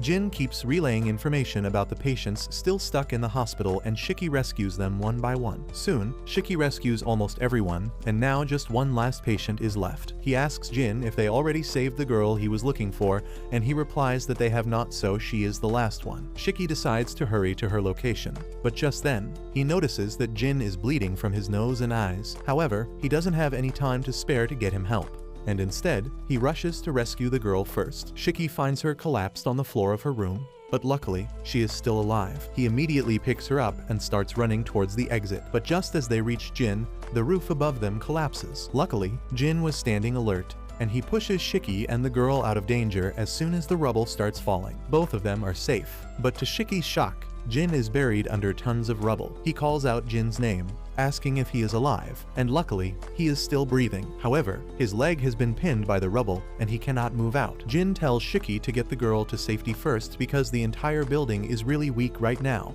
and it could come crumbling down any moment now. Shiki hesitates, wondering if he should leave his friend trapped to save the girl, but then suddenly, the building starts shaking. He decides to take the girl outside first and promises Jin that he will be back for him in a minute. Jin takes this moment to think about his situation and about Shiki's promise. He is currently too weak mentally after using Kaoru's blood, and that means he can't control his blood properly. He begins to wonder why is Shiki planning to return for him because he gains nothing from rescuing him. He begins wondering why Shiki even came to the hospital in the first place because he had nothing to do with it. As Jin's consciousness fades, he begins thinking about all the times Shiki has tried to work with him for their sake. He can't understand why he would do so and feels pathetic that he has to rely on Shiki's help all the time. Jin grew up alone, and he thought that he was going to be on his own his entire life. He never ever thought that he would work with someone, let alone an entire team. And that is why he can't understand his situation right now. As Jin closes his eyes, he suddenly feels light hitting his face. When he looks up,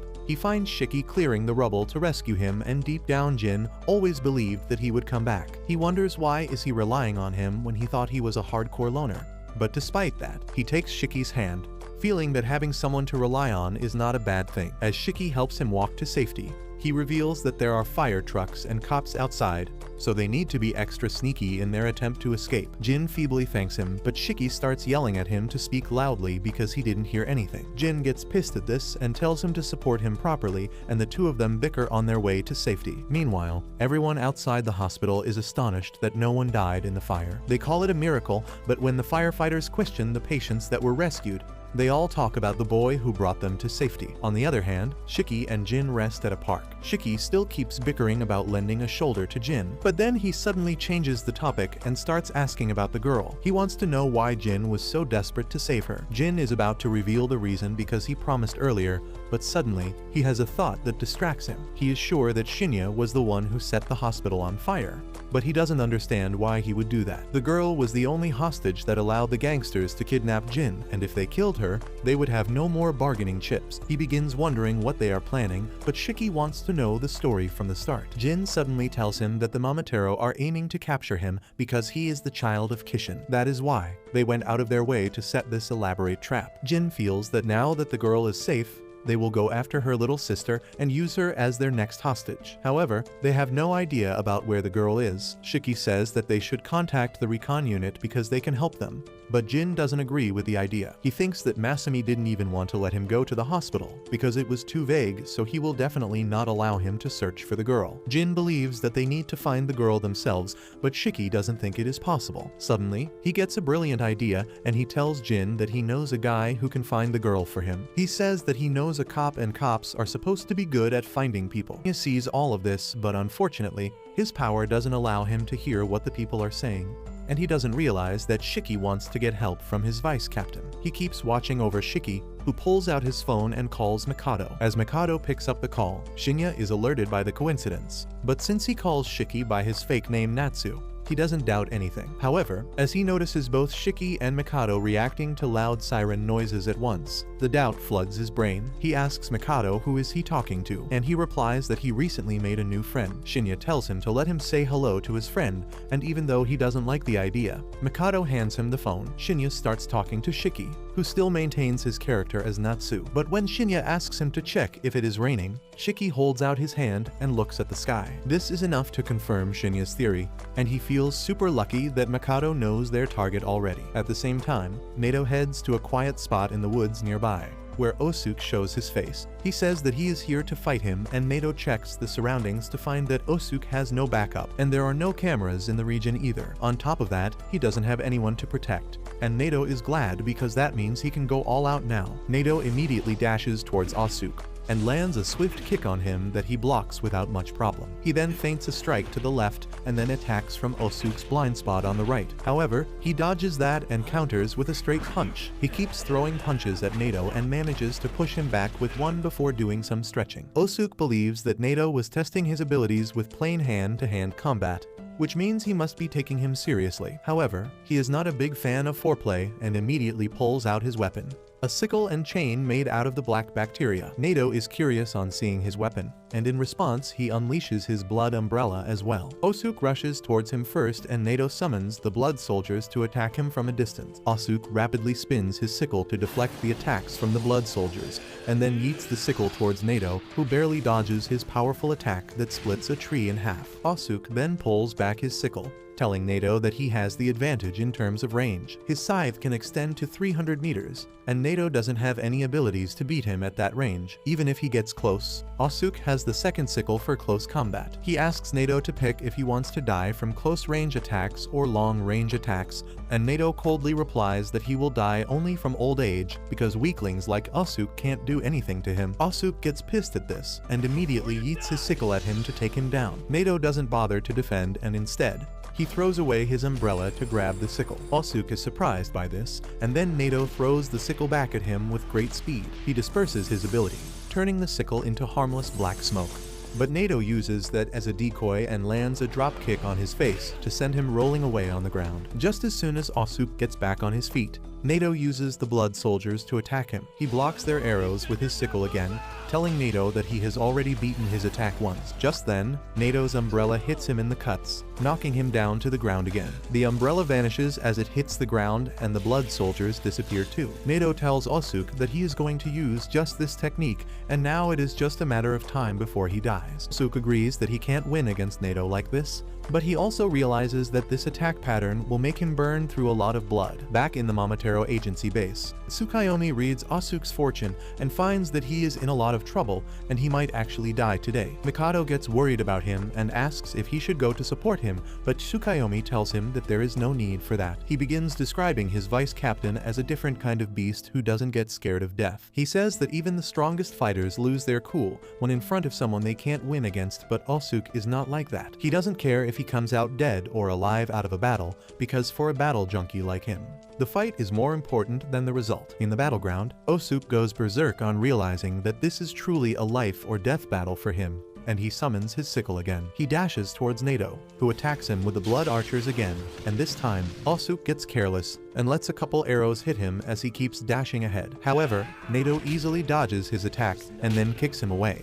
Disappointed that he turned out to be weaker than he thought, he decides to end the fight quickly, but Osuk is not ready for that. He gets up and creates a huge sickle, but that is much easier for Nato to dodge. He jumps high up and Osuke says that he has figured out his weakness. He claims that Nato can only attack him from above, but he replies that he is wrong. Nato suddenly starts finger blasting the air and the blood drops around Osuke's feet start rising. He is surprised by what is happening, but before he can get out of the puddle, the blood turns into twin dragons that rise up into the sky, dealing tremendous damage to him. Osuke now realizes that Nato had everything planned out from the start. He used the same attack repeatedly to make him think that he could only attack from above, and then he left the blood on the ground so that he could use it later. He realizes that he had no chance to beat him and falls to the ground. Nato tells him that he looks like a decent guy judging by how he used only straightforward attacks. But to defeat him, he needed to think outside the box. He then walks over to Osuke and points his umbrella at him, saying that there is only reason he left him alive. He orders him to spill everything he knows,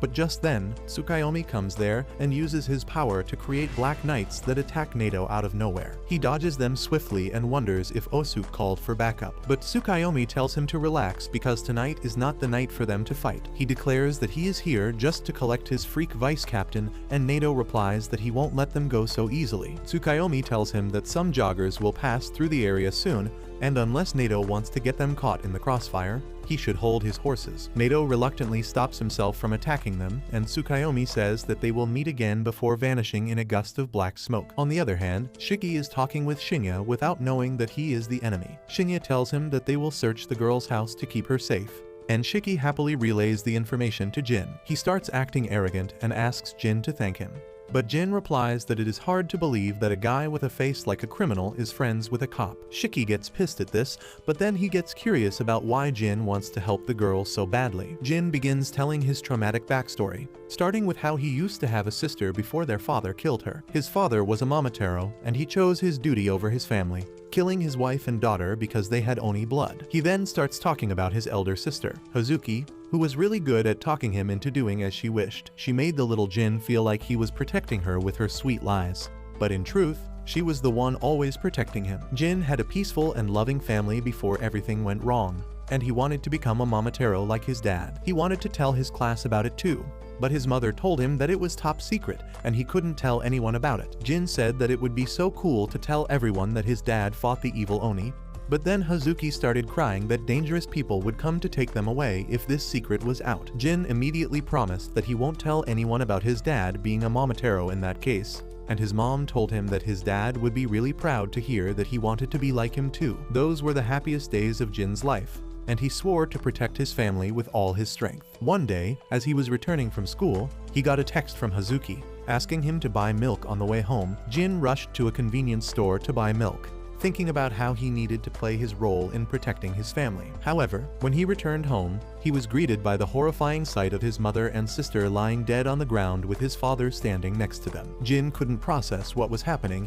but then his dad Keed revealed that he killed them because they were Oni. Jin couldn't believe his ears as his dad said he would have killed them sooner if he had known about their true lineage. He asked Jin if he was a Momotaro or an Oni, and his mind could not handle the stress. He freaked out and his Oni abilities awakened, causing him to go berserk. On seeing that even Jin was, Keed pulled out his weapon and slashed him down, knocking him out of his berserk state. As Jin's consciousness returned to him, he realized what had happened here. Hazuki texted him to buy milk, even as she was on death's door, because she wanted him to stay away from the house for as long as possible. He started crying thinking about how he couldn't protect his sister who gave up her life for him. Luckily, his father left him for dead, thinking that he would not be able to survive the serious wounds. Jin turned out to be stronger than that, and he walked out of the house, trying to get as far as he could. He eventually collapsed near a river, and when he regained consciousness, he was shocked that he was still alive. Through the pain and heartbreak, he mourned the loss of his mother and sister. He wished them to find peace in heaven and swore that he would drag his father down to hell so that he could never be with them. He swore that he would live like a vengeful Oni and kill his father with his own hands. From that day, he let his hatred and desire for revenge fuel him to continue on his path. As Jin finishes the story, he says that he doesn't know how his mother and sister were revealed to be Oni. The Oni horns manifest at different times in different people. For some, they manifest when they are kids, and for some, they manifest when they are about to die. Usually, whenever Momotaro or Oni have kids with normal humans, their blood is inherited by the kids. However, when a child has both Oni and Momotaro parents, it is a 50% chance for it to be either an Oni or a Momotaro. Jin says that both he and Hazuki inherited Oni blood, and if they had Momotaro blood instead, she would not have died. After all this, Shiki says that hearing that depressing story made his bladder full, and now he needs to take a toilet break. He immediately heads out to a washroom and begins bawling his eyes out because Jin's story hit him right where it hurt the most, but he didn't want to appear weak in front of him. However, when he returns, his eyes are swollen from crying a lot and Jin is taken aback by that. He says that he will kill Shiki if he feels sorry for him, and he replies that he doesn't feel that way. Shiki then remarks that anyone who doesn't break down after experiencing such horrible things is really special, and a weird tension starts between the two of them. Luckily, Shiki gets a call from Mikado just then, and he learns that they have found the girl's house. He rushes to the address alongside Jin immediately, but to their horror, the girl's house is also on fire, and she is being rescued by the firefighters. Both the boys are stunned by this, and Shiki wonders who the hell is setting fire to every place they go. The obvious culprit behind this is Shinya, who already had the boss of the gangsters stationed outside the girl's house in advance. He ordered him to set the house on fire as soon as he got to know that Shiki and Jin were looking for the girl, and even though the gang leader argued against doing something so bad, Shinya was able to manipulate him with the promise of great rewards. Shinya thinks about how easy it is to control idiots who only care about money and never realize that they are disposable tools. He thanks his luck for bringing Shiki and Mikado together. Earlier, when he confirmed that Mikado's new friend was indeed Shiki, he returned the phone to Mikado immediately and learned that Shiki wanted to find a girl's address immediately. Mikado felt helpless in that moment because he was not a real cop and couldn't help his friend out. But Shinya decided to take advantage of this situation. He told Mikado that he would find the girl because he didn't have anything better to do. Mikado was really grateful for that. But little did he know that Shinya was planning to create a rift between him and Shiki using this incident. Back in the present, Shiki and Jin realize they can't do anything to protect the girl right now, so they head back to the Oni base where Masumi calls Jin in for questioning. After hearing his story, he decides to give him a thorough physical examination, while everyone is waiting outside. Once Matt returns from the interrogation cell, he tells everyone that Jin is fine physically, but their enemy seems to be one step ahead of them at every point. He feels that the enemy is spying on them somehow, but it is not the ability of the two Momotaro who came to face off against Nato. Masumi says that they don't know anything about their opponent right now, which means they are at a serious disadvantage. And Nato says that their only hint is the thugs that are working for their enemy. Masumi agrees, adding that they need to find those thugs quickly or they will be silenced too. He tells the students that they always need to imagine the worst case scenario in cases like this, because if they don't prepare their mind for it, they will freeze up when something unexpected happens. He tells them to be ruthless when hunting the criminals who didn't hesitate to burn down a hospital. Masumi then declares that their base is no longer safe and orders Kaoru to immediately evacuate everyone. Juji gets hopeless on hearing this, but Masumi tells him to stop being such a wimp. He says that every ability has a weakness and they just need to find it before giving up. He tells the students that when things get tough, they need to calm themselves before doing anything else, and anyone who can't control their mind enough to do it is useless in any division. His words get everyone fired up, and then Masumi calls Kaoru and Nato for a strategy meeting. At the same time, in the Momotaro base, Nato is curious about Osuke's fight, and Tsukayomi reveals that he got an ass whooping from Nato. Osuke just laughs it off and declares that he will win the next time, but Tsukayomi calls dibs on the next fight against Nato. Shinya is pissed off at this failure, and he thinks that Nato should have done the Momotaro agency a favor and ended Osuke for good. He believes that Osuke is just a useless loser, but if he teams up with Tsukayomi, they might be able to take down Nato. However, he has more important things to do right now.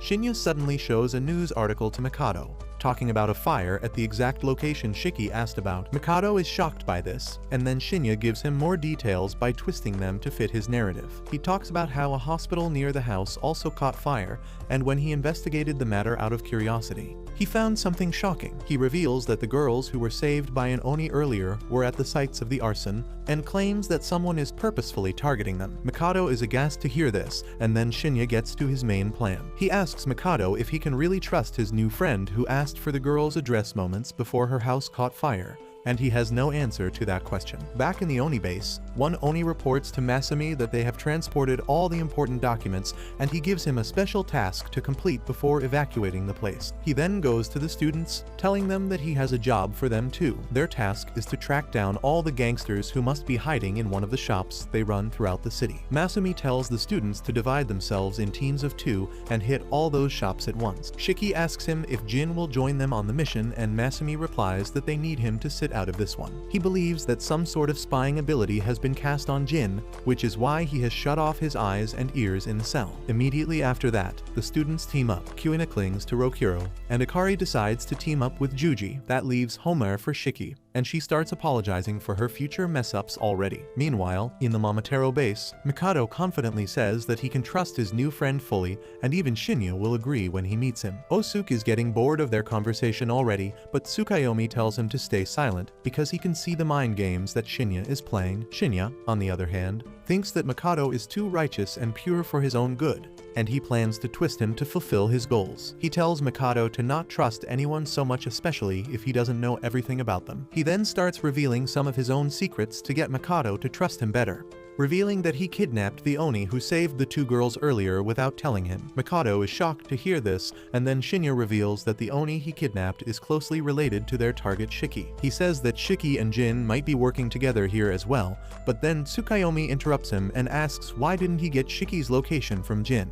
Shinya replies that Jin slipped away while he was coming here, and Osuke starts laughing at him. Shinya then asks Mikado what would Shiki do if he learned everything about this incident from Jin. Mikado's immediate answer is that he would check up on his friend, but Shinya tells him that a fearsome Oni like him would silence the witnesses first. He goes even further by saying that Shiki might even kill Jin for being caught, but Mikado finds that too far-fetched. Shinya then reminds him that Shiki's attribute as a child of Kishin is flames, and both the hospital as well the girl's house were set on fire. Mikado begins to agree with his theory somewhat, but then Shinya says that his new friend Natsu might actually be Shiki in disguise. He points out all the coincidences, but Mikado says that he felt that his friend is a genuine person, and he wants to believe in him. However, Shinya thinks that since Mikado said he wants to trust his friend instead of saying he trusts him, the seeds of doubt have been sown in his mind. He thinks that it doesn't matter if Mikado's trust in Shiki has fallen just by 1%, because he will make things worse and bring that trust down to 0 eventually. He begins laughing like a maniac and rubbing his hands, thinking that he will unravel Mikado's trust in Shiki one step at a time.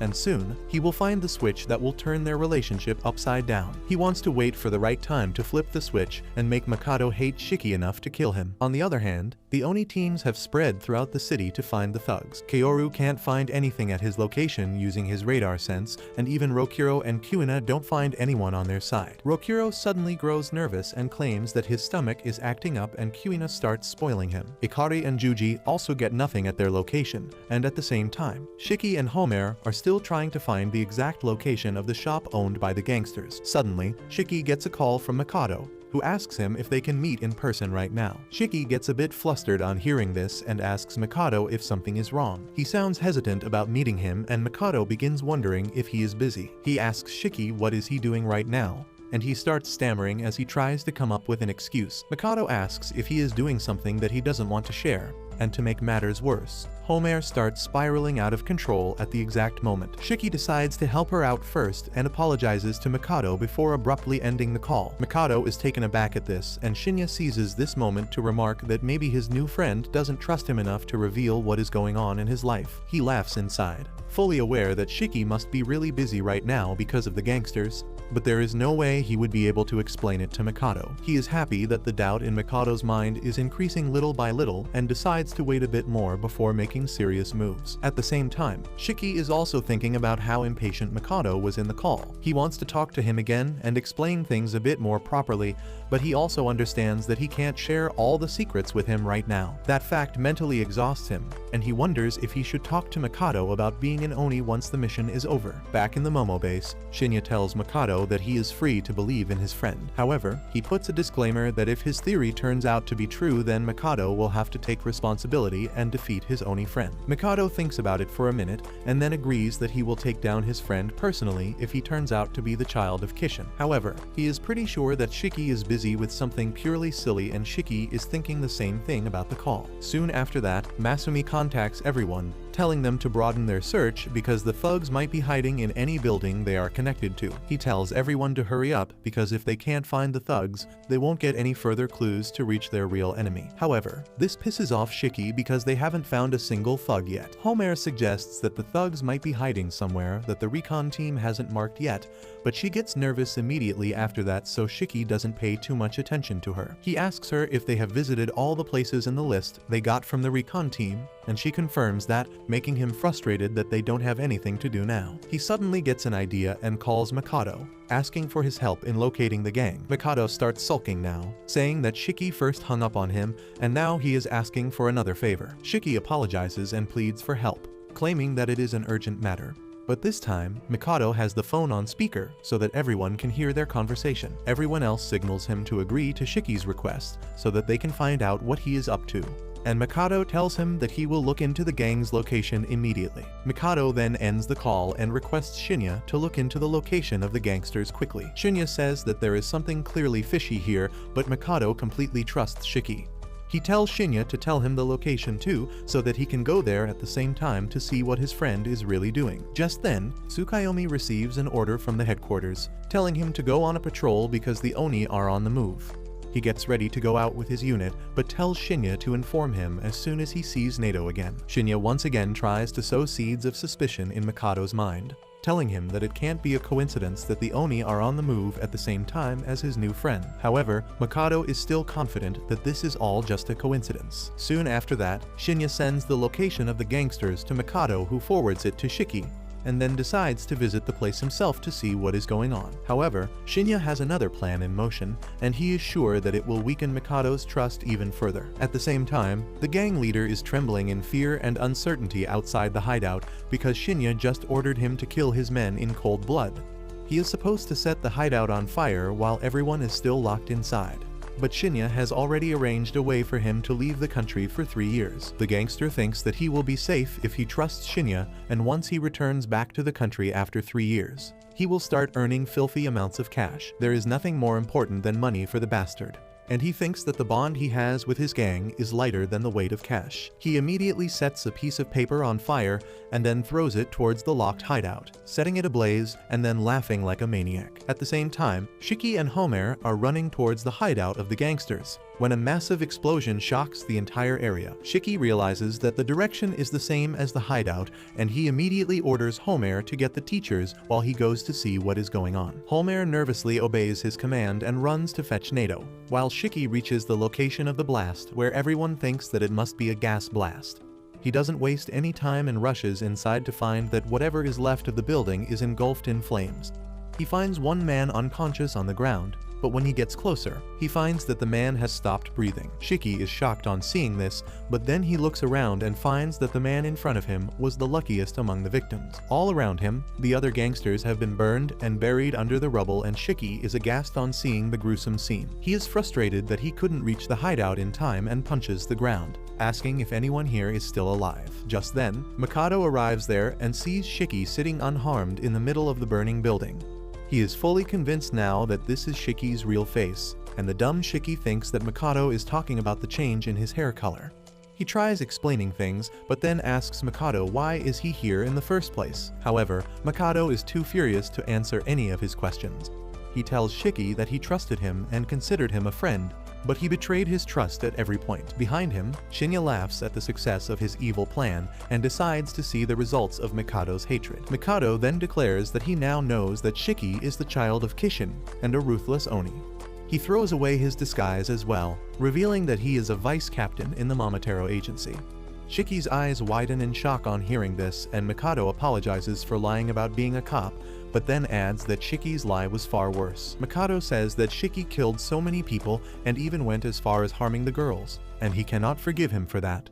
He gets ready to take down Shiki on the spot. Even as he tries to explain that he didn't hurt anyone, Mikado tells him to shut up because he is not going to listen to the backstabber who used him to kill people. However, before Mikado can attack, Shinya tells him to stop because there are people outside filming the burning building, and the fire trucks may arrive at any moment. He reveals that he has got information about the Oni hideout already, and the next time, they will settle this matter without anyone interrupting them. Mikado obeys him and starts walking away. But Shiki asks him to stop because they are not done talking yet. Mikado replies that there is nothing left to talk about, and then asks one final question before going away. He claims that he always considered Shiki as his friend, and asks if he thought the same or was he just using him. Shiki replies that he still considers him a friend, and that makes Mikado feel even worse. Mikado walks away with that, and Shiki is left standing confused and devastated in the burning building. Soon after that, he returns to the hideout, where Masumi compiles the new information he has got. Now that the gangsters have been wiped out and the Momotaro agency has increased the patrol all over the city, the Oni are completely on the defense. However, they now know who their real enemy is. Masumi says that the description Shiki gave him matches the description of the Momotaro who kidnapped Jin. He still doesn't know any details about Shinya, but can guess that he is a captain and a very cunning man on top of that. Kaoru adds that the Momotaro is certainly not from Nerima, because even though the Momotaro stationed in their city are dangerous and unhinged, they never involve civilians in their tactics. Masumi agrees and says that Shinya is an unrecyclable piece of garbage. He concludes that it was Shinya who started the fires so that the blame would fall on Shiki and Mikado would come to hate him. Masumi says that he is sure that the information about their hideout was also leaked to Shinya through Jin. And Kaoru replies that thankfully, they relocated all their troops in advance. He suggests that the rest of them also leave the hideout before the Momotaro attack them, but Masumi wants to talk to Shiki first. He tells Shiki that he got played because it is not uncommon for Oni to become friends with a stranger only to learn that they were Momotaro. He chuckles at the case, telling Shiki to cheer up because there is nothing they can do about it. Shiki gets pissed at this and grabs his collar, telling him that he doesn't care if Mikado is a Momotaro. He is frustrated because Mikado refused to listen to him and now he wants to kill him. Shiki says that he doesn't want to fight Mikado and instead wants him to listen to him. Masumi replies that he is a moron if he thinks that he can make Mikado listen to him without fighting. He tells Shiki that he is weak, and no one is going to bother listening to the voice of the weak. Shiki doesn't understand what that means, so Nato asks him, why does he think the Oni fight the Momotaro? Shiki replies that they fight to protect themselves, and Nato tells him that it is not the main reason. He says that they fight to make the Momotaro understand their strength, so that one day, they can sit down to negotiate about how to coexist together. He explains that if the war continues forever, both Oni and Momotaro will suffer great losses, and there is a clear probability that they will wipe each other out. The Momotaro think they are on the side of justice, and the Oni are pests to be exterminated. They consider the Oni as weaker than them and don't listen to their voices, which is why the Oni fight against them to make them aware of their power. Nato says that they have to make the Momotaro realize that they can't win this war in the long term, and only then will they agree to sit down and talk to find a better end to this war. He tells Shiki that they need to fight to be at the negotiation table, because no one listens to the weak in this world. Shiki finally starts to understand things, and then Nato tells him that his friend is misunderstanding him for some reason, and he wants to kill him. From this moment, he will not listen to Shiki if he is not strong enough to force him to listen. Shiki asks what should he do in that case, and Nato tells him that if he doesn't fight, he will be hunted down without ever getting a chance to explain himself. Nato tells him to grow a pair and fight against those who want to kill him, because otherwise, he will just be labeled a monster and killed mercilessly. Soon after that, the Oni leave the base to go to another hideout, but Shiki is still not convinced about fighting Mikado when things could be sorted out if they just talked. Meanwhile, in the Momotaro base, Osuke curses the Oni and calls them cockroaches who disperse the moment they try to attack them. Tsukayomi is more interested in Mikado's gloomy expression and asks what happened at his end. Shinya replies that he was right all along and Mikado's friend turned out to be the child of Kishin. Osuke laughs, saying that he will pay to watch the deathmatch between two best friends, but that pisses off Mikado, who menacingly tells him to shut up or he will shut him down for good. Osuke is taken aback by his bloodlust, but then Shinya tries to calm Mikado. Meanwhile, Tsukayomi is sure that Shinya surely pulled some strings behind the scenes to manipulate Mikado. He low-key respects the top-tier manipulator and doesn't want to press the issue and spoil his plans, because true to his words, Shinya gave them the chance to fight Nato. At the same time, Shinya is happy that his plan was a complete success, and now he just needs to tie up the single loose end, which is the gang leader who is trying to escape the country. He is excited that he will become even more valuable to Shinya after carrying out his orders. But then suddenly, the image of Mikado's face pops up in front of him. The gangster can't see the road while driving really fast, and he wonders what the hell is going on. He starts panicking, not aware that this is the second part of Shinya's ability. using which he can make his target see whatever is in front of his right eye. The gangster loses control over the car as he tries to get his vision back to normal and ends up crashing into a building. He dies instantly, and with that, Shinya has erased all proof that could connect him to this case. Just then, Mikado reminds him that he was talking about the Oni base earlier. Shinya knows that the Oni have abandoned their old base, but he has found out the location of their new base as well.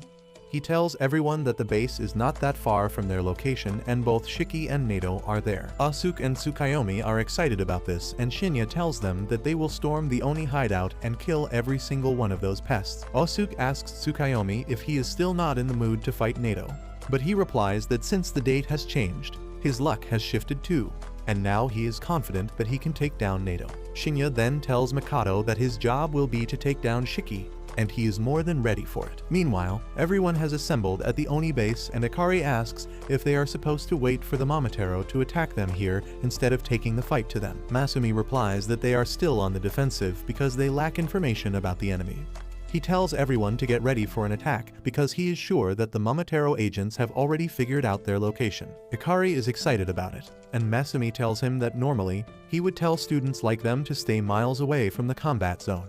But right now, they need all the help they can get. He tells them that this is their chance to show what they have got, but also orders them not to die like morons once the fight starts. Soon, Shinya leads Mikado and others to the location of the Oni hideout that he saw Jin enter. He has seen everyone that entered the hideout and thinks that this place is filled only with small fries, so they won't have much problem dealing with most. Instead, the huge number of fodder-level Oni works out in their favor, because then Nato and other fighters would have to protect them while fighting against the Momotaro, which will surely weaken them. Meanwhile, Mikado is full of bloodlust as he waits for the moment he will get to face Shiki in a battle and punish him for being a monster. Tsukayomi suddenly puts his arm around Mikado's shoulder, telling him to calm down a bit because in his fortune telling, the Eight of Cups came out, which means that at the current pace, things are not going to end up well for him. Tsukayomi suggests him to free his mind and let things go, while Asuke opens the door to the Oni hideout and jumps in. The other Oni follow him, and Shinya thinks that tonight there will make a river of Oni blood flow through the city. However, when he lands on the ground, he is left astonished because there is not a single Oni in front of him. He can't believe his eyes because he clearly saw the Oni arrive at this place, and now no one is here. As Mikado and others scout the place, they ask Shinya if he had the wrong information by any chance, and he tells them that his information is correct. He can see the Oni gathered in one room through his ability, and he tells his friends that they are hiding deeper inside this place. Tsukayomi says that he can't sense anyone nearby, and Shinya gets pissed at this. He declares that there are certainly more Oni here and uses his power to confirm it again. To his utter surprise, he sees his own back this time and wonders what the hell is going on. Before he can even turn around, Masumi cancels his invisibility and brings Jin with him, who was wearing a virtual reality headset the entire time to fool Shinya. Jin tells Shinya that he really wanted to see his ugly face again so that he could punch it, and even Masumi joins him in throwing shade. He says that anyone can tell by seeing Shinya's face that he is a piece of trash who involves civilians in their matters. Shinya is so shocked by this that he falls to the ground and wonders how could he be fooled. Just then, Shiki and the rest of his classmates come out of hiding to join the fight, and Tsukayomi tells Shinya that it seems that he got played this time. Shinya can't believe this, and he loudly says that he saw something else just now. Turns out that Masumi had made an educated guess about Shinya's ability being related to peeping, and that is why he made Jin wear a VR headset that played an old recording of the Oni moving into a new base. Masumi says that now he understands that Shinya is really dumb, and they didn't even need to play this little trick with the VR headset because he would have come to them either way. He declares that he chose this method over all others because this gave him the most satisfaction to beat his opponent at their own game. After that, Jin remarks that Shinya looked like he was having fun when he kidnapped him, and asks how does he feel now. He is pissed at him and asks if he liked his little surprise gift, and Asuke starts laughing at how pitifully Shinya got played. However, Tsukayomi replies that it is alright because they get to fight Oni in the end. As the Oni and the Momotaro stare each other down intensely, Shinya suddenly dashes away because he knows even the weakest Oni here can defeat him here. Jin immediately gives chase because he wants to take down Shinya personally, while Asuke laughs at him, calling him a coward. However, Shinya doesn't care if everyone laughs at him here. He knows that he is at a great disadvantage in situations like this, and he will do whatever it takes to stay alive and succeed in his plans. Jin is right behind him, determined not to let him get away at any cost. On the other hand, Mikado tells Shiki that they should settle their fight as well. Shiki tells him that there is nothing to settle, but Mikado tells him to shut up because he doesn't want to hear anything he says. He tells Shiki to follow him because he wants the two of them to fight without any disturbances. Shiki goes after him, but Nato signals Masumi to look after him, so he turns invisible and follows the two boys. Tsukuyomi realizes that his ability is invisibility, but he doesn't get much time to think about that as Osuk immediately challenges Nato, telling him that they should continue from where they left off. Tsukuyomi stops him, saying that it is his turn now, but Osuk refuses to give him the chance to fight Nato. Nato reminds Osuk that he couldn't even land a single hit on him the last time and asks if he is really dumb enough to think that he has a chance this time. Osuk confidently replies that Nato might have won round 1, but he won't win round 2. He declares that he will win this time using Nato's strength to crush him. With that, he activates his ability, and the black mist takes the form of the archers that Nato always uses. Turns out that Osuk's power lets him copy the attacks he has been hit with, but he can only copy the abilities of one person in 24 hours. The students panic on seeing Nato's move being used by their enemy, and then Osuk fires arrows at them. Nato blocks them all with his blood umbrella, and after confirming that no one is hurt, he tells Homar, Juji, Roku, and Kuina that they get to take down Osuk tonight. The students are shocked to hear this, and so is Osuk, who asks Nato what the hell does he mean by that. Nato replies that he has no interest in cheap fakes, and his students are strong enough to handle someone like him. However, he is interested in taking down Tsukuyomi, because he feels that his abilities might be more troublesome. This pisses off Osuk even more, and he tells Nato that if he won't come out to fight him, he will butcher all his students, leaving him no choice but to protect them. Meanwhile, the students start panicking because they know they are not strong enough to win. Juji knows that he doesn't even have any combat-related abilities,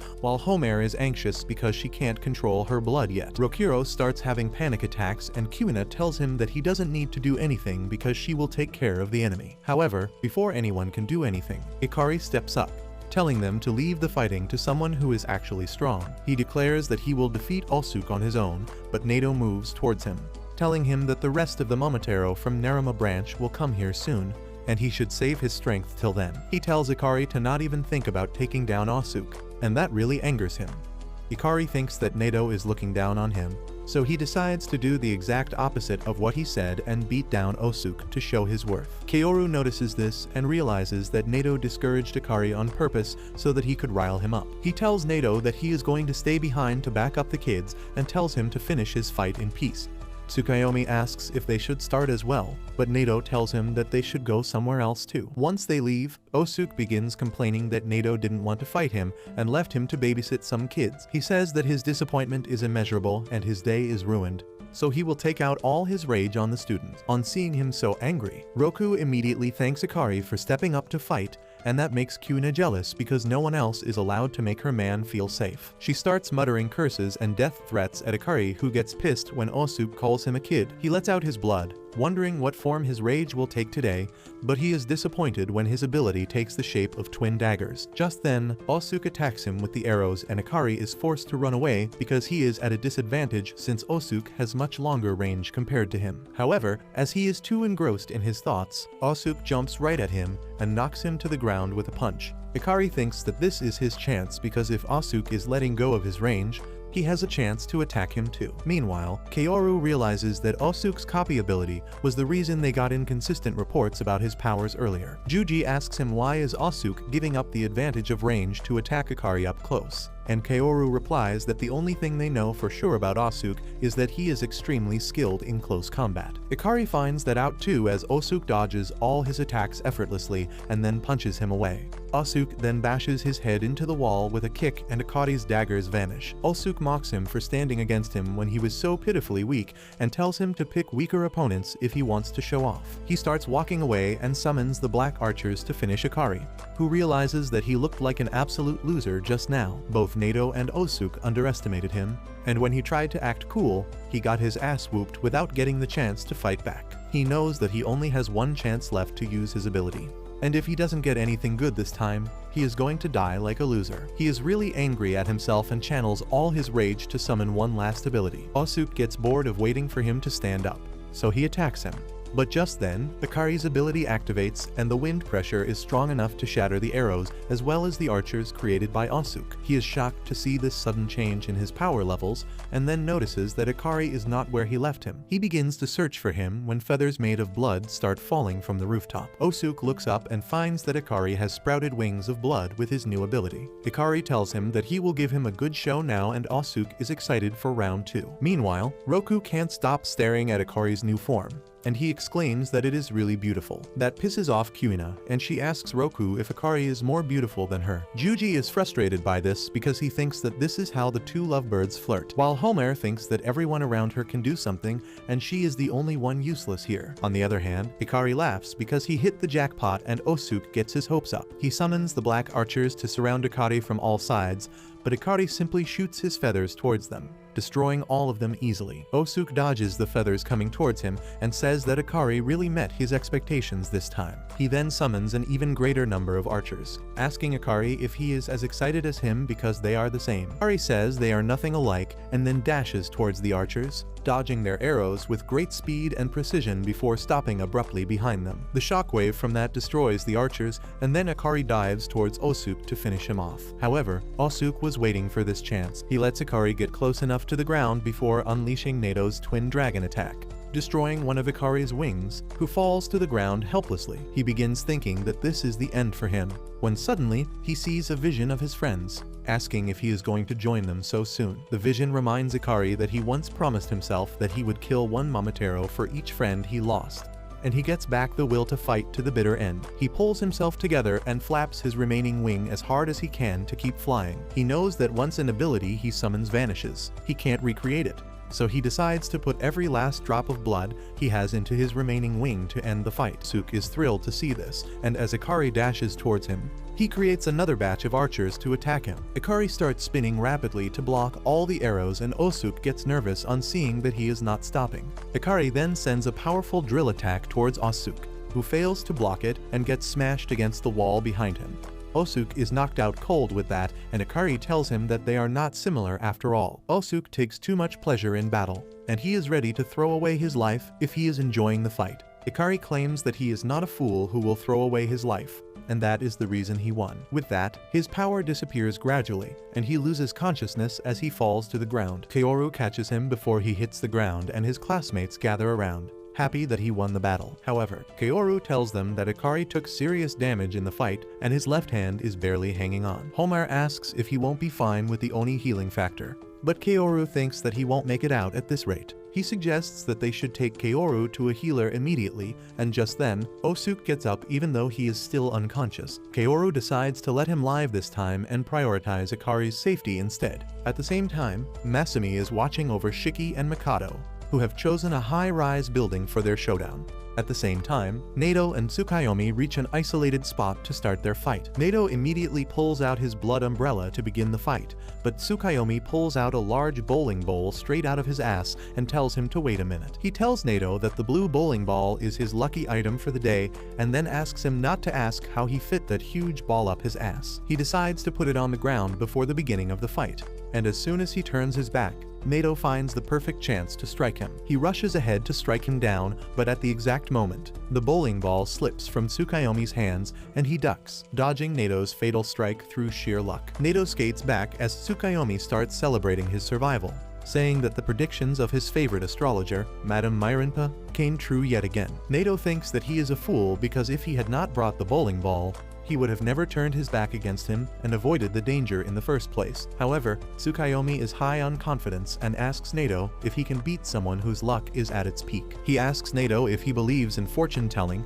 and he replies that he doesn't care about it as he summons his blood archers. However, Tsukayomi unleashes his black mist that turns into a starry night sky over them. As Nato stares at the projection of the sky, he is mesmerized and loses concentration for a moment, and his blood umbrella dissolves. By the time he realizes that his concentration has slipped away, Tsukayomi has already made his next move. Nato regenerates the umbrella, but Tsukayomi tells him that he reacted 0.3 seconds too late. He sends swords made of the black mist towards him, trapping him in between them. He then begins explaining that the move he just used is called the Eight of Swords and based on tarot cards. Its power is restraint. Nato finds that Tsukuyomi is speaking the truth because he cannot move his body at all. Tsukuyomi then tells him that the sky projection he saw earlier was from the star card that has a relaxing effect. He explains that his power is based on tarot, and the card he draws determines his ability and what he does next. He then draws another card, wondering what it will be, and the chariot comes out of the deck. Tsukuyomi is pleased to see it because this is the perfect way to end the battle. He activates the card and his black mist turns into a freaking tank that shoots a devastating round straight at Nato, but luckily, he manages to block it with his umbrella. Nato realizes that his hands can still move a bit even though his body can't, and he starts to analyze Tsukuyomi's power so that he can beat him. He figures out that Tsukuyomi can use multiple abilities at the same time, and sees him draw yet another card. This time, he draws the Ace of Swords and sends a swordsman to attack him. The swordsman attacks Nato's umbrella relentlessly, cracking it with its swift strikes. Nato stays calm despite being completely helpless, but right as the swordsman shatters his umbrella, the swords binding him dissolve, and he is free to move. Tsukuyomi remarks that he should have been quicker with his draws, and Nato realizes that his abilities have a time limit. He barely dodges the lethal attack from the swordsman, but Tsukuyomi is ready with another attack already. He shoots another round from his cannon, but this time Nato summons his umbrella quickly and deflects the shot. He then summons his archers and attacks Tsukuyomi, destroying the cannon. However, Tsukuyomi instantly draws a new card, and another swordsman attacks Nato from behind. Nato blocks his sword,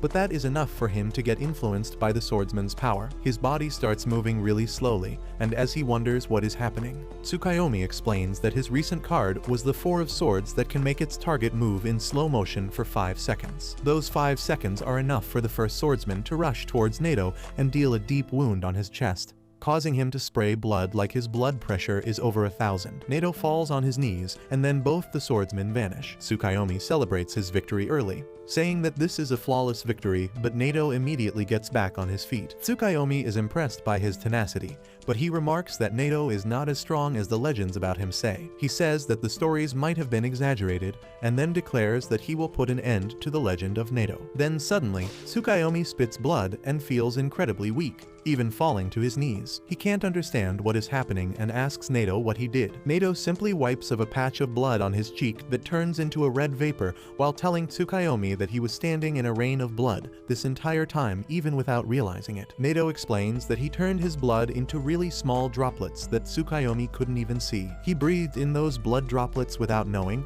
and they started tearing his body from within slowly. Nato creates an umbrella again, telling Tsukuyomi that if he hadn't been high on overconfidence, he would have noticed his white clothes getting progressively dirty. Tsukuyomi notices it too late and then jumps back. Realizing that he should have paid more attention to the battlefield, he decides to resume the fight, thinking that luck is still on his side. But the card he pulls out leaves him in a bitter shock. The card is Knight of Swords, which goes towards Nato, but then changes its direction 180 degrees midway, rushing to attack Tsukuyomi instead. He blocks the attack with his arm and makes the knight vanish instantly. The very next moment, Nato attacks him with his blood archers, but Tsukuyomi dodges that. Nato realizes that the knight attacked Tsukuyomi on his command, and he admits to that. He explains that in tarot every card can be upright or reversed, and a reversed card usually means bad luck. Even Tsukuyomi cannot break this rule, and that is why he had to make the knight attack him once so that he could cancel it out. He is still not worried about the fight despite bad things happening in succession,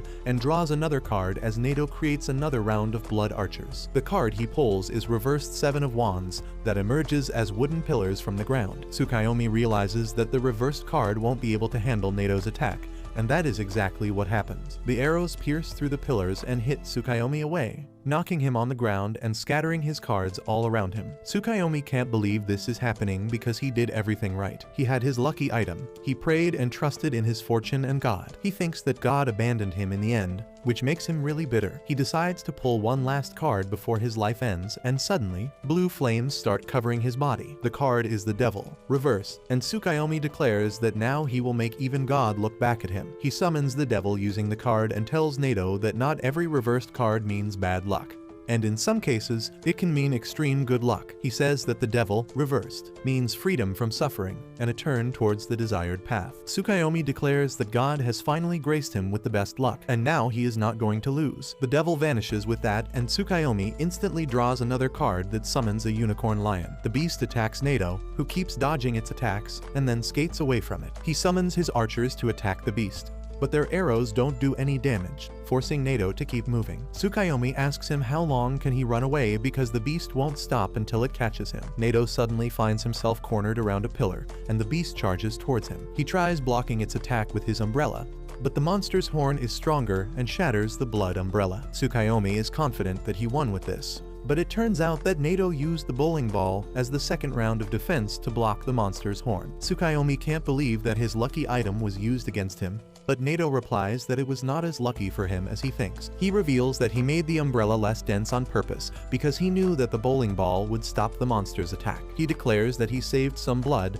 and then decides to use his ultimate move. Nato summons a female titan made of blood, and Tsukuyomi gets intimidated on seeing its size. He tries to draw another card, but Nato doesn't give him the chance. He orders his female titan to attack, and she shoots a powerful stream of blood that turns into a tsunami and drags Tsukuyomi away with it. Once the blood tide vanishes, Tsukuyomi is so badly injured that he can't even move. He asks Nato to kill him already, but Nato replies that he is not going to kill him because that is not his goal right now. Tsukuyomi is surprised to hear such words from the mouth of the infamous Oni who killed 100 Momotaro in a night. Nato replies that he has changed since then, and Tsukuyomi Loki believes him. He asks if he was the one who finished off Tsubakiri. He remarks that when they found Tsubakiri's body, they found severe wounds all over him, but the cause of death was a stab wound to the heart. Tsukuyomi says that Tsubakiri would have died a slow death even if he was left alone, but Nato finished him off quickly, probably because he didn't want his death to fall on Shiki's shoulders. He agrees that Nato has softened a lot since his glory days, and remarks that he doesn't dislike that sort of character development. He tells Nato that if he lets him live, he will challenge him another day, and he will risk his life to win at all cost. He says that God chose Nato's victory this time, but the next time, he will surely win. Nato replies that it is all useless chatter because he is not going to let any god decide his fortune. Tsubakiri feels hurt by this because Nato is directly attacking his belief system, and since he lost the fight, he can't even argue with him. Nato doesn't take him too seriously and skates away, agreeing that Tsukuyomi was right about him, not wanting Shiki to take blame for Tsubakiri's death. He thinks that Shiki should be mentally ready if he is going to kill his enemies, and as his teacher, it is Nato's duty to make him ready. At the same time, the reinforcements from Momotaro Agency reach the hideout, and they find Osuke standing despite being unconscious. They help him get back to his senses and call the medical unit, but Osuke keeps rambling that the fight is not over. When the other agents tell him that everyone has left the place, he starts throwing a tantrum that he will chase down the Oni and defeat them. But the lackeys decide to pick him and rush to the medical team immediately. Meanwhile, Jin is still chasing after Shinya, who has reached the city. He takes the dark and isolated streets on purpose because if he gets seen in public, the higher-ups will notice him, and it won't be good on his resume. He climbs up a staircase to reach the rooftop of a building, and Jin quickly catches up to him using his superior physical abilities. He notices that Shinya has reached another building and decides to give chase, but right as he is about to leap from the rooftop, Shinya uses his ability and makes Jin see things from his point of view. Jin loses his balance because of that and falls down from the roof. Shinya thinks that he can escape danger safely now, but his eyes are burning after overusing his power. And on top of that, Jin somehow clung on to the building, and he is not willing to give up yet. He keeps chasing after Shinya and finds him exhausted in an abandoned building. Shinya throws a tantrum on seeing Jin, telling him to give up already. He says that his job was to be tortured and die helplessly, but he is trying to overstep his bounds by trying to hunt him down. Shinya asks him what does he plan to do with him, and Jin replies that he will kill him. Shinya asks if it is because he is a Momotaro, and Jin replies that it is the smaller reason. He says that he will kill Shinya because he dragged kids into their fight and endangered the lives of innocent civilians. He declares that someone who can fall so low has no right to claim that they are on the side of justice, and he will personally make sure to end his life. Shinya scoffs at him and tells him that he doesn't care about civilians, kids, or justice. He proudly declares that the only thing that he values is his own success, and he will kill innocent people if that means he can get a promotion. He says that he doesn't care about protecting civilians and wants Oni to kill a lot of them because when he hunts down the Oni after that, he will get really famous. Jin hates every word that the bastard is saying, and it reminds him of his previous version where he didn't care about anyone as long as he got his revenge. He finally realizes why Nato snapped at him in the past, and he tells Shinya that he will kill him right now for the sake of Oni and humans alike. He turns his blood into a blade and walks towards Shinya, who grabs his head and starts screaming like a madman that this should not be happening. Jin tells him to at least die with dignity, but he doesn't realize that Shinya is only acting to lure him into a trap. He walks towards him and then steps on a trap set up by Shinya, and a powerful explosion rattles the building. At the same time, Shiki and Mikado are on the roof of a high-rise building, and Mikado says that no one is going to interrupt their fight here. He taunts Shiki, telling him that he should be grateful that he will die under open sky instead of being buried under the rubble inside the Oni base. Shiki replies that he doesn't understand what is really going on, but Mikado doesn't take his answer seriously and starts doing poetry instead. He says that the moon was beautiful earlier, but now it is hidden in clouds. Shiki yells at him to at least hear him out for a minute, but Mikado refuses, saying that they didn't come all this way to just chat. Shiki says that it was all a misunderstanding, but Mikado is in no mood to believe him. He asks if burning down a hospital and trying to kill innocent civilians was a misunderstanding, and Shiki tries to explain that he wanted to save everyone, but everywhere he went, buildings were already on fire. Meanwhile, Masumi is keeping an eye on both of them from a distance. He wants to get a bit closer to Shiki in case his help is needed, but he knows that Mikado will notice him if he gets any closer. Masumi can feel that Mikado is a real beast with combat senses sharper than a wild animal, and if he gets close to him carelessly, even a veteran like him might lose his life. Back on the helipad, Mikado declares that all of Shiki's actions clearly point to the fact that he is guilty. He declares that he wanted to believe in Shiki till the end, but when he saw him in the burning hideout of the thugs, he lost faith in him. Shiki once again asks him to hear him out, but Mikado tells him to shut up. He accuses Shiki of lying to him from the beginning, but that isn't the thing that hurts him the most. He says that Shiki used him to kill gangsters and innocent people alike, and he deserves death for that. With that, Mikado unleashes his black mist that takes the form of guns, and Shiki is shocked, even though he low-key anticipated this would happen. He asks Mikado to give him just 1 minute, but his pleas go unheard as Mikado starts firing at him. He first fires only warning shots to scare Shiki, telling him that he missed on purpose because there is something they need to do before fighting to death. He tells Shiki to confess his sins and repent for them before he dies, because that way his soul can attain peace even though he doesn't deserve it. Shiki tells him to screw himself because he is not going to confess anything or apologize about anything. He declares that he is innocent, and Mikado decides to stop giving him any more chances. He immediately attacks Shiki with the intent to kill, and Shiki somehow dodges the bullets and starts running to safety. Mikado doesn't even move from his place as his guns automatically point towards Shiki wherever he goes. Luckily, Shiki manages to dodge all the bullets and then seek shelter behind the corner of the building. As he catches his breath, Shiki starts losing hope of convincing Mikado that he is not lying. He wonders what he should do next when Mikado suddenly asks him if he already knew his true identity as a Momotaro on the night they met. Shiki is dumbfounded at this question, and he replies that he had no clue. However, Mikado can't believe a single word that comes out of his mouth now. This statement from Mikado is the final nail in the coffin, and Shiki realizes that it is too late to talk now. He starts lamenting the loss of their brief friendship and realizes that Mikado won't consider him anything more than an enemy now. Shiki remembers what Nato told him earlier and decides to stop holding back. He steps out in the open and tells Mikado that if he won't listen to him, he will force him to. With that, he takes off his glove, bites his thumb, and unleashes his blood to take the form of a rifle to fight back against Mikado. On the other hand, Shinya is grinning over his apparent victory over Jin. He laughs at Jin, calling him an overconfident moron who fell for his crappy acting and didn't notice the traps in the room. Shinya thinks about how he planted several small bombs under the tiles of the room so that the explosion is only powerful enough to blow off Jin's legs and not reach him. He knows that if he tries to kill Jin right now, things might still turn badly for him, so he decides to make a run for it. However, the moment he turns towards the exit, Jin emerges from the smoke and attacks Shinya before he even has time to react. It takes a second for Jin's attack to show its effects, and a deep wound appears on Shinya's neck. He starts bleeding out profusely, unable to breathe because Jin slashes his windpipe too. He wonders how Jin escaped from the blast, and he gets the answer without asking the question. Jin calls Shinya a rotten bastard and says that people like him are really easy to figure out because they can't achieve anything without playing dirty tricks. Shinya tries to walk away from him, but the loss of blood and oxygen forces him on the ground after just a couple of steps. Jin says that he pulled innocent people into his evil plans and then laughed at them as they got hurt, which is why he deserves to die a pitiful death like this. Shinya's face distorts in pain and horror as he fails to breathe. He turns around and finds Jin staring down at him coldly, and that sends him even deeper into the horror he is feeling. He begins getting desperate about not dying because he has not achieved anything in life yet. He stares at the roof and wishes for a miracle that can let him live as he wants to climb up the ranks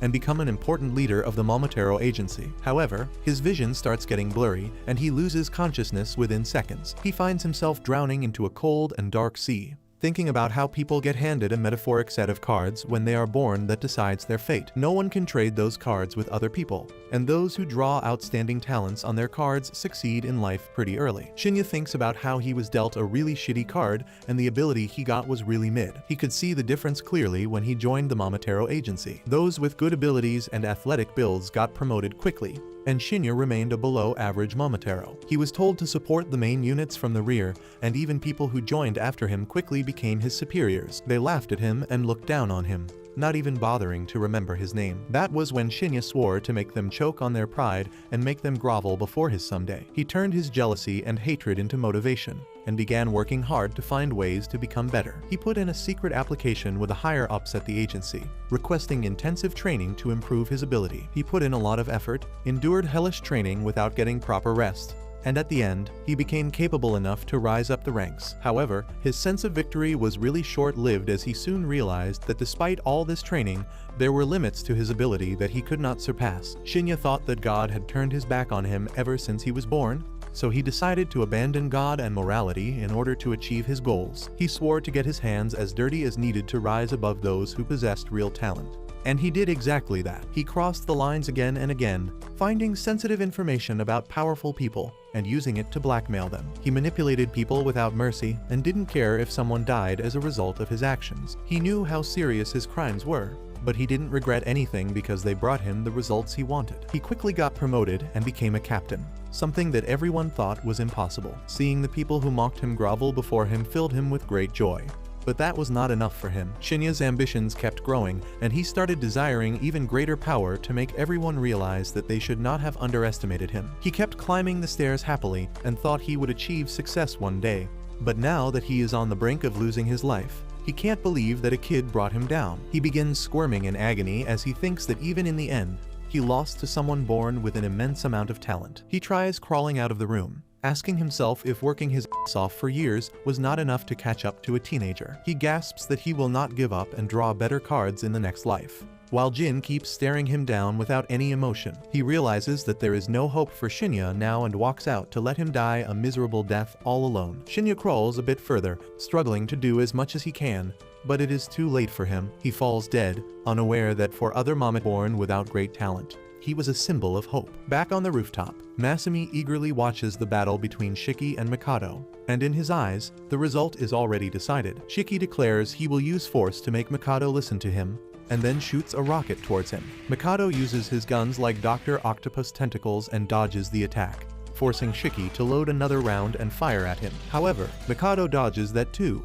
using the momentum from firing bullets to stay afloat and move around quickly. He quickly initiates a counterattack, forcing Shiki on the back foot. Despite his best efforts, Shiki cannot dodge all his attacks and gets hit by a bullet. Masumi is impressed by Mikado's ability to stay locked in even when moving. He realizes that since Mikado is using multiple guns, he can anticipate where Shiki is going to move and cut off his escape routes easily. Shiki realizes that soon as well when he is forced to use his gun to block Mikado's ruthless assault with his gun. Mikado decides to increase the power behind his bullets even further, and Masumi realizes that Mikado is a generational talent to be able to do that at such a young age. On the other hand, Shiki is having a hard time under the barrage of bullets, and he realizes that his gun won't last long at this rate. He decides to escape and remake his weapon, but as soon as he gets a chance to run, he finds that there is no place to escape for him. Mikado loads another round to fire at him, and in his panic, Shiki unleashes a powerful attack towards him. He gets worried that he overdid it and Mikado might be seriously harmed,